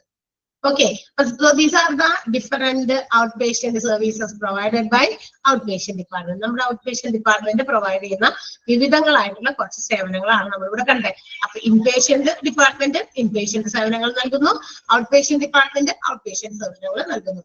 Casualty, cardiology, dermatology, ear, nose, throat, geriatrics, gastroenterology, general surgery, hematology, obstetrics, pediatrics, neurology, oncology, and ophthalmology. Clear ആണോ? ടേബിൾ മനസ്സിലായോ? മനസ്സിലായല്ലോ? Anyone? Any doubt? Yes, very good. അപ്പൊ നമുക്ക് ഇതൊക്കെ ഞാൻ ഇവിടെ ഇത്ര വിശദമായിട്ടൊക്കെ പറഞ്ഞു തന്നു. ഇനി ഞാൻ പറഞ്ഞ വിശദവും അല്ലെങ്കിൽ വിശദ വിവരവും അല്ലെങ്കിൽ ഇവിടെ താഴെ പറയുന്നതൊക്കെ എന്തെങ്കിലും ബന്ധമുണ്ടോന്ന് അറിയണമല്ല, ഇതിവിടെ നമുക്ക് എക്സ്പ്ലെയിൻഡ് ആയിട്ട് തന്നിട്ടുണ്ട്. മെഡിക്കൽ ഡിപ്പാർട്ട്മെന്റിലെ ഔട്ട് പേഷ്യന്റ് ഡിപ്പാർട്ട്മെന്റും ഔട്ട് പേഷ്യന്റ് ഡിപ്പാർട്ട്മെന്റ് പ്രൊവൈഡ് ചെയ്യുന്ന ആ ഡിഫറെന്റ് ഡിപ്പാർട്ട്മെന്റ്സും നമുക്ക് ഇനി വീണ്ടും എക്സ്പ്ലെയിൻ ചെയ്ത് പഠിക്കാറുണ്ട്. ഓരോ ഡിപ്പാർട്ട്മെന്റും എന്തിനു വേണ്ടിയിട്ടുള്ളതാണ്, എന്തൊക്കെയാണ് അവിടെ മരുന്ന് എന്തൊക്കെ ട്രീറ്റ്മെന്റുകളാണ് പ്രൊവൈഡ് ചെയ്യുന്നത്, എന്തൊക്കെ രോഗങ്ങൾക്കാ ചികിത്സ കൊടുക്കുന്നത് എന്നുള്ളതൊക്കെ പറഞ്ഞ് ഇങ്ങനെ വളരെ വിശദമായിട്ട് നമുക്ക് തന്നിട്ടുണ്ട്. അതിൽ ഫസ്റ്റ് വൺ നമുക്കപ്പം നോക്കാം. എന്താണ് മെഡിക്കൽ ഡിപ്പാർട്ട്മെന്റിൽ വരുന്ന ക്ലാസിഫിക്കേഷനിൽ വരുന്ന ഒന്നാണ് out patient department. What is out patient department? വളരെ സിമ്പിൾ സെന്റൻസിൽ അവിടുത്തെ കുറച്ച് കാര്യങ്ങൾ പറഞ്ഞിട്ടുണ്ട്. ഞാൻ നേരത്തെ കഴിഞ്ഞ ദിവസം പറഞ്ഞു. ഈ നോട്ടിൽ what ever it is given, നിങ്ങൾക്ക് തന്നിരിക്കുന്ന ആ നോട്ട് തന്നെയാണ് നിങ്ങൾക്ക് ഉപയോഗിക്കാനുള്ള നിങ്ങളുടെ ആ സ്റ്റഡി മെറ്റീരിയൽ എന്ന് പറയുന്നത്. അപ്പൊ ആ നോട്ട് നന്നായിട്ട് വായിച്ച് പഠിക്കുക. ഇനി എന്തെങ്കിലും മീനിങ്സ് ഒക്കെ ചിലപ്പോൾ പറയുന്ന സമയത്ത് എന്തെങ്കിലും മനസ്സിലാകാത്തുണ്ടെങ്കിൽ മാത്രം ഒന്ന് അതിന്റെ പൊക്കത്തിൽ അവിടെ തന്നെ നോട്ട് ചെയ്താലും മതി. Okay, so what is OP department? Out patient department എന്ന് പറയുന്നത് എന്താ? It is the department in which the patient comes to the hospital only for consultation but not for admission. തീർച്ചയായിട്ടും നമുക്കറിയാം OP എന്ന് പറയുന്ന വിഭാഗത്തില് പേഷ്യൻസ് വരുന്നതിന്റെ ഉദ്ദേശം ഡോക്ടറെ കൺസൾട്ട് ചെയ്യുക, തിരിച്ചു വീട്ടിൽ പോകുക, അന്ന് തന്നെ പോകുക അല്ലെ. അതായത് അഡ്മിഷൻ എടുക്കാൻ വേണ്ടി വരുന്ന ഒരു ഡിപ്പാർട്ട്മെന്റ് അല്ല. അഡ്മിഷൻ എടുക്കാൻ ഉദ്ദേശിച്ചല്ല നമ്മൾ വരുന്നത്. പക്ഷെ ചില രോഗങ്ങൾക്ക് അതിന്റെ സീരിയസ്നെസ് മനസ്സിലാക്കി അല്ലെങ്കിൽ അതിന്റെ എന്തെങ്കിലും ടെസ്റ്റും മറ്റു കാര്യങ്ങളൊക്കെ ഉണ്ടെങ്കിൽ മാത്രമാണ് ഹോസ്പിറ്റലിൽ അഡ്മിറ്റ് ചെയ്യുന്നത്. അതല്ല ഇതിൽ OP വിഭാഗം എന്തുദ്ദേശിച്ചിട്ടുള്ളതാ? പേഷ്യൻസ് വരിക, ഡോക്ടറെ കൺസൾട്ട് ചെയ്യുക, റിട്ടേൺ അല്ലെ തിരിച്ചു പോവുക എന്നുള്ളതാണ്. And the patient seeks medical advice. അങ്ങനെ വരുമ്പോൾ ഹോസ്പിറ്റലിൽ വന്ന് ഒരു മെഡിക്കൽ അഡ്വൈസ്, അതായത് നമുക്ക് വൈദ്യ സഹായം അല്ലെ ഒരു ആവശ്യപ്പെടുന്നു. ആരോട്? കഴിയുമ്പോഴവരോടോ അവിടെ വല്ലവരോടാണോ? അല്ല, ഡോക്ടറുടെ അടുത്ത് ചെല്ലുന്നു. നമ്മൾ എന്ത് ചെയ്യുന്നു? നമ്മൾ ഒരു മെഡിക്കൽ ആയിട്ടുള്ള ഒരു അഡ്വൈസ് ഡോക്ടറോട് ചോദിക്കുന്നു, അലോങ് വിത്ത് ദ മെഡിക്കേഷൻ. അതിന്റെ ഒപ്പം തന്നെ ഡോക്ടർ നമുക്ക് മെഡിക്കേഷൻസ്, അതായത് മരുന്നുകളൊക്കെ പ്രിസ്ക്രൈബ് ചെയ്ത് തരുന്നു. അത് കുറച്ച് ദിവസത്തേക്ക് ഒരു സർട്ടൻ പീരീഡിലേക്ക് കഴിക്കാൻ പറഞ്ഞിട്ട് നമുക്ക് തന്നുവിടുന്നു അല്ലെ. അങ്ങനെയുള്ള ഒരു ഡിപ്പാർട്ട്മെന്റ് ആണ് OP വിഭാഗം അല്ലെങ്കിൽ ഔട്ട് പേഷ്യന്റ് ഡിപ്പാർട്ട്മെന്റ് എന്ന് പറയുന്നത്. 2 ദിവസത്തേക്കോ അല്ലെങ്കിൽ 3 ദിവസത്തേക്കോ 5 ദിവസത്തേക്കോ ഒരു കോഴ്സ് ഓഫ് മെഡിക്കേഷൻസ് തന്ന് നമ്മളെ വീട്ടിലേക്ക് വിടും. And then the patients are asked to come for a follow-up after a few days. അത് കഴിഞ്ഞ് കുറച്ച് ദിവസം കഴിയുമ്പോൾ ഒന്ന് ഫോളോ അപ്പിന് വേണ്ടിയിട്ട് ഒന്ന് വരാനായിട്ട് ചിലപ്പോൾ ഡോക്ടർ നിർദ്ദേശിച്ചിട്ടുണ്ടായിരിക്കും. എന്ന് വെച്ചാൽ 2 ദിവസം കഴിഞ്ഞിട്ട് വന്ന് വിവരം പറയൂ, കംപ്ലീറ്റ്ലി ഓക്കെ ആയി, അങ്ങനെ വേറെ പ്രശ്നങ്ങളൊന്നും ഇല്ലെങ്കിൽ കുഴപ്പമില്ല, വരേണ്ട ആവശ്യമൊന്നുമില്ല. അങ്ങനെ ചില ഇൻസ്ട്രക്ഷൻസ് കൂടി ഡോക്ടേഴ്സ് എന്ത് ചെയ്യുന്നു? പേഷ്യൻസിനോട് പറഞ്ഞു വിടുന്നു. വരാൻ പറയുന്നവരാണെങ്കിൽ വരണം എന്ന്, ഫോളോ അപ്പിന് വേണ്ടി വരണം എന്ന്. എങ്ങനെയുണ്ട്? നമ്മൾ മരുന്നൊക്കെ കഴിച്ചിട്ട് രോഗം ഭേദമായി തുടങ്ങുന്നുണ്ടോ? എന്തെങ്കിലും റിസൾട്ട് ഉണ്ടോ? അതിന് ഇതൊക്കെ ഒന്ന് അറിയണ്ടേ ഡോക്ടർമാർക്ക്? അതിന് വേണ്ടിയിട്ടാണ് ഈ ഫോളോ അപ്പിന് വരാൻ പറയുന്നത്. അല്ല കോമൺ ആയിട്ട് എല്ലാവർക്കും വരുന്ന ഒരു വൈറൽ ഫീവർ അങ്ങനെയൊക്കെ ആണെങ്കിലും കുഴപ്പമില്ല, ഈ മരുന്ന് കഴിച്ച് കഴിയുമ്പോൾ ഈ ഒരു കോഴ്സ് കഴിയുമ്പോൾ നിങ്ങൾ ഓക്കെ ആയിക്കോളും എന്ന് അവർക്ക് ഉറപ്പുണ്ട്. അങ്ങനെയാണെങ്കിൽ ചില രോഗങ്ങൾക്ക് അങ്ങനെ ഉറപ്പ് കൊടുക്കാൻ പറ്റില്ല. ഇപ്പൊ ചില പനിയൊക്കെ ആയിട്ട് നമ്മൾ ചെല്ലുന്നു ഹോസ്പിറ്റലിൽ, അത് മരുന്ന് കൊടുത്ത് തന്നു, 2 ദിവസം കഴിഞ്ഞപ്പോ മാറി, വീണ്ടും 3ാമത്തെ ദിവസം വീണ്ടും പനി വരുന്നു. അപ്പൊ ചിലപ്പോ നമ്മളുടെ രോഗം ആ പനി ആവില്ല. പനി ഒരു ലക്ഷണമായിട്ട് ഇങ്ങനെ പുറത്തേക്ക് കാണിക്കുന്നത്. ചിലപ്പോൾ നമുക്ക് വേറെ ഏതെങ്കിലും തരത്തിലുള്ള അസുഖം ഉണ്ടായിരിക്കും, അതൊരു ലക്ഷണമായിട്ട് മാത്രം പുറത്തേക്ക് പനിയായിട്ട് വരുന്നു. ചിലർക്ക് വോമിറ്റിംഗ് ആയിട്ട് വരുന്നു, ചിലർക്ക് ഭയങ്കര തലവേദനകളായിട്ട് വരുന്നു. അപ്പൊ അതിന്റെ കോസ് അല്ലെ, റൂട്ട് കോസ് കണ്ടുപിടിക്കണം. ആ രോഗം എന്തിന്റെ കാരണം കൊണ്ടാണ് ഇങ്ങനെ വരുന്നതെന്ന് കണ്ടുപിടിക്കണം. അതിന്റെ ടെസ്റ്റ് ഒക്കെ ചെയ്യണം. അങ്ങനെ വരുമ്പോഴാണ് ഈ അഡ്മിഷനൊക്കെ വരും അല്ലെ. അപ്പൊ ചിലപ്പോൾ മരുന്ന് കഴിച്ചിട്ട് വരാൻ പറയുന്നതൊക്കെ അതിന് വേണ്ടിയിട്ടാണ്. And also the patients treatment within the boundaries of the hospital last for a day. അതായത് ഈ ഹോസ്പിറ്റലിലേക്ക് വരുന്ന പേഷ്യൻസ് അവരുടെ ആ ഒരു കാര്യങ്ങളൊക്കെ ചെയ്ത് ഒരൊറ്റ ദിവസത്തിനുള്ളിൽ ഹോസ്പിറ്റലിന്റെ ബൗണ്ടറി ഇട്ട് പുറത്തേക്ക് പോവുകയും ചെയ്യും. എന്ന് വെച്ചാൽ ഒറ്റ ദിവസത്തെ ട്രീറ്റ്മെന്റ് ആ ഒരു ബൗണ്ടറിയിൽ നമ്മൾ നിൽക്കുന്ന ഒറ്റ ദിവസത്തിൽ താഴെയുള്ള സമയത്തായിരിക്കാം. Out patient department runs for a specific time during a day. ഒരു പ്രത്യേക കാല സമയത്തിനാണ് ഒരു ഡേയിൽ ഒരു OP വിഭാഗം പ്രവർത്തിക്കുക. ചിലപ്പോൾ 8 മണി തുടങ്ങി വൈകുന്നേരം 3 മണി വരെ ആയിരിക്കാം, ചിലപ്പോൾ 9 മണി തുടങ്ങി 4 മണി വരെ ആയിരിക്കാം. അത് ഓരോ ഹോസ്പിറ്റൽസിന്റെയും റൂൾസും പ്രൊസീജിയേഴ്സ് അനുസരിച്ച് ചിലപ്പോൾ മാറ്റങ്ങൾ ഉണ്ടായിരിക്കും. എല്ലാ ഹോസ്പിറ്റൽസിലും ഒരേ OP ടൈം ആകണമെന്ന് നിർബന്ധമൊന്നുമില്ല കേട്ടോ. അപ്പൊ അതനുസരിച്ച് മാറും. അപ്പൊ OP ടൈം എന്ന് പറയുന്നത് ഒരു സ്പെസിഫിക് ടൈമിലാണ് ഡ്യൂറിങ് എ ഡേയിൽ ഉണ്ടാകുക. ആൻഡ് അറ്റ് ദിസ് ടൈം ഈ പറയുന്ന സമയത്ത് consultation doctors will handle this OP വിഭാഗം കൈകാര്യം ചെയ്യുന്നതാരായിരിക്കും? കൺസൾട്ടേഷൻ ഡോക്ടേഴ്സ് ആയിരിക്കും. ക്ലിയർ ആയോ? അപ്പൊ അത് വളരെ സിമ്പിൾ സെന്റൻസിലൊക്കെ തന്നേക്കണം. അതങ്ങനെ തന്നെ ഞാൻ വായിക്കേണ്ട ആവശ്യമൊന്നുമില്ല, നിങ്ങൾക്ക് വായിച്ചാൽ മനസ്സിലാവും. അപ്പൊ എന്തൊക്കെയാ കാര്യം പറഞ്ഞ OPയിൽ വരുന്നത് കൺസൾട്ടേഷന് വേണ്ടി മാത്രമാണ്, അഡ്മിഷന് വേണ്ടി വരുന്നില്ല. അപ്പൊ ഒരു സർട്ടൻ പീരീഡിലേക്ക് we prescribe some medications by the doctors. ആ ഒരു പീരീഡിലേക്ക് നമുക്കൊരു കുറച്ച് നാളത്തേക്ക് അല്ലെങ്കിൽ കുറച്ച് ദിവസത്തേക്ക് ഒരു മെഡിക്കേഷൻസ് പ്രിസ്ക്രൈബ് ചെയ്യുന്നു. And they will be asked to come for a follow up. അതുപോലെ തന്നെ പേഷ്യൻസിനോട് ഫോളോ അപ്പിന് വേണ്ടി വരാൻ ആവശ്യപ്പെടുന്നു. പേഷ്യൻസിന്റെ treatment within the boundaries of the hospital only last for a day. ഒരു ദിവസത്തിനുള്ളിൽ അവരുടെ ആ പേഷ്യന്റിന്റെ ഹോസ്പിറ്റലിലെ ആ ട്രീറ്റ്മെന്റ് അവസാനിച്ചു പോകുന്നു. OP വിഭാഗം എന്ന് പറയുന്നത് runs for a specific time. ഒരു പർട്ടിക്കുലർ സമയത്തേക്കാണ് OP വിഭാഗം പ്രവർത്തിക്കുന്നതും. അതുപോലെ തന്നെ കൺസൾട്ടേഷൻ ഡോക്ടേഴ്സ് ആയിരിക്കും ആ ഒരു സമയം അത് ഹാൻഡിൽ ചെയ്യുന്നത്. ക്ലിയർ ആയോ? OP ഡിപ്പാർട്ട്മെന്റ് എന്താണെന്ന് മനസ്സിലായോ? ക്ലിയർ ആണല്ലോ? ഓക്കെ. അപ്പൊ ഇതൊക്കെ സെന്റൻസ് ഒക്കെ ഇമ്പോർട്ടന്റ് ആണ് കേട്ടോ. അപ്പൊ നിങ്ങൾ അതൊക്കെ ഒന്ന് നന്നായിട്ട് വായിച്ചു പഠിക്കാം. ഓക്കെ. യെസ്. അപ്പൊ ഞാൻ ഇന്ന് ഇപ്പൊ എന്റെ ക്ലാസ്സിൽ കൂടെ നിർത്താണ്. ഞാൻ ഇടയ്ക്ക് വെച്ച് കയറിയതുമാണ്. മാത്രമല്ല ചിലപ്പോൾ ഇത് എത്ര നേരം ഈ ഒരു സിസ്റ്റം ഇങ്ങനെ പ്രവർത്തിച്ചുകൊണ്ടിരിക്കുന്നു നമുക്ക് അതിനെക്കുറിച്ച് യാതൊരു നോളജും ഇല്ലാത്തത് കൊണ്ട്, അല്ലെങ്കിൽ ഇതിനെ കുറിച്ച് നമുക്ക് അറിയില്ല, നമുക്ക് അതിനെ കുറിച്ചൊരു എന്താ പറയാ എക്സ്പെക്ടേഷൻ ഇല്ല ചിലപ്പോൾ അതെന്ന് തോന്നുന്നു. അപ്പൊ അടുത്ത ടീച്ചർക്ക് ഒരു ചാൻസ് നമ്മൾ കൊടുക്കണ്ടേ? അതായത് എടുക്കാനുള്ള ചാൻസ് അല്ലെങ്കിൽ എടുക്കാനുള്ളത് കുറച്ചെങ്കിലും ടീച്ചർക്ക് എടുക്കാം. അപ്പൊ അതിന് വേണ്ടിയിട്ട് നമ്മളിപ്പോ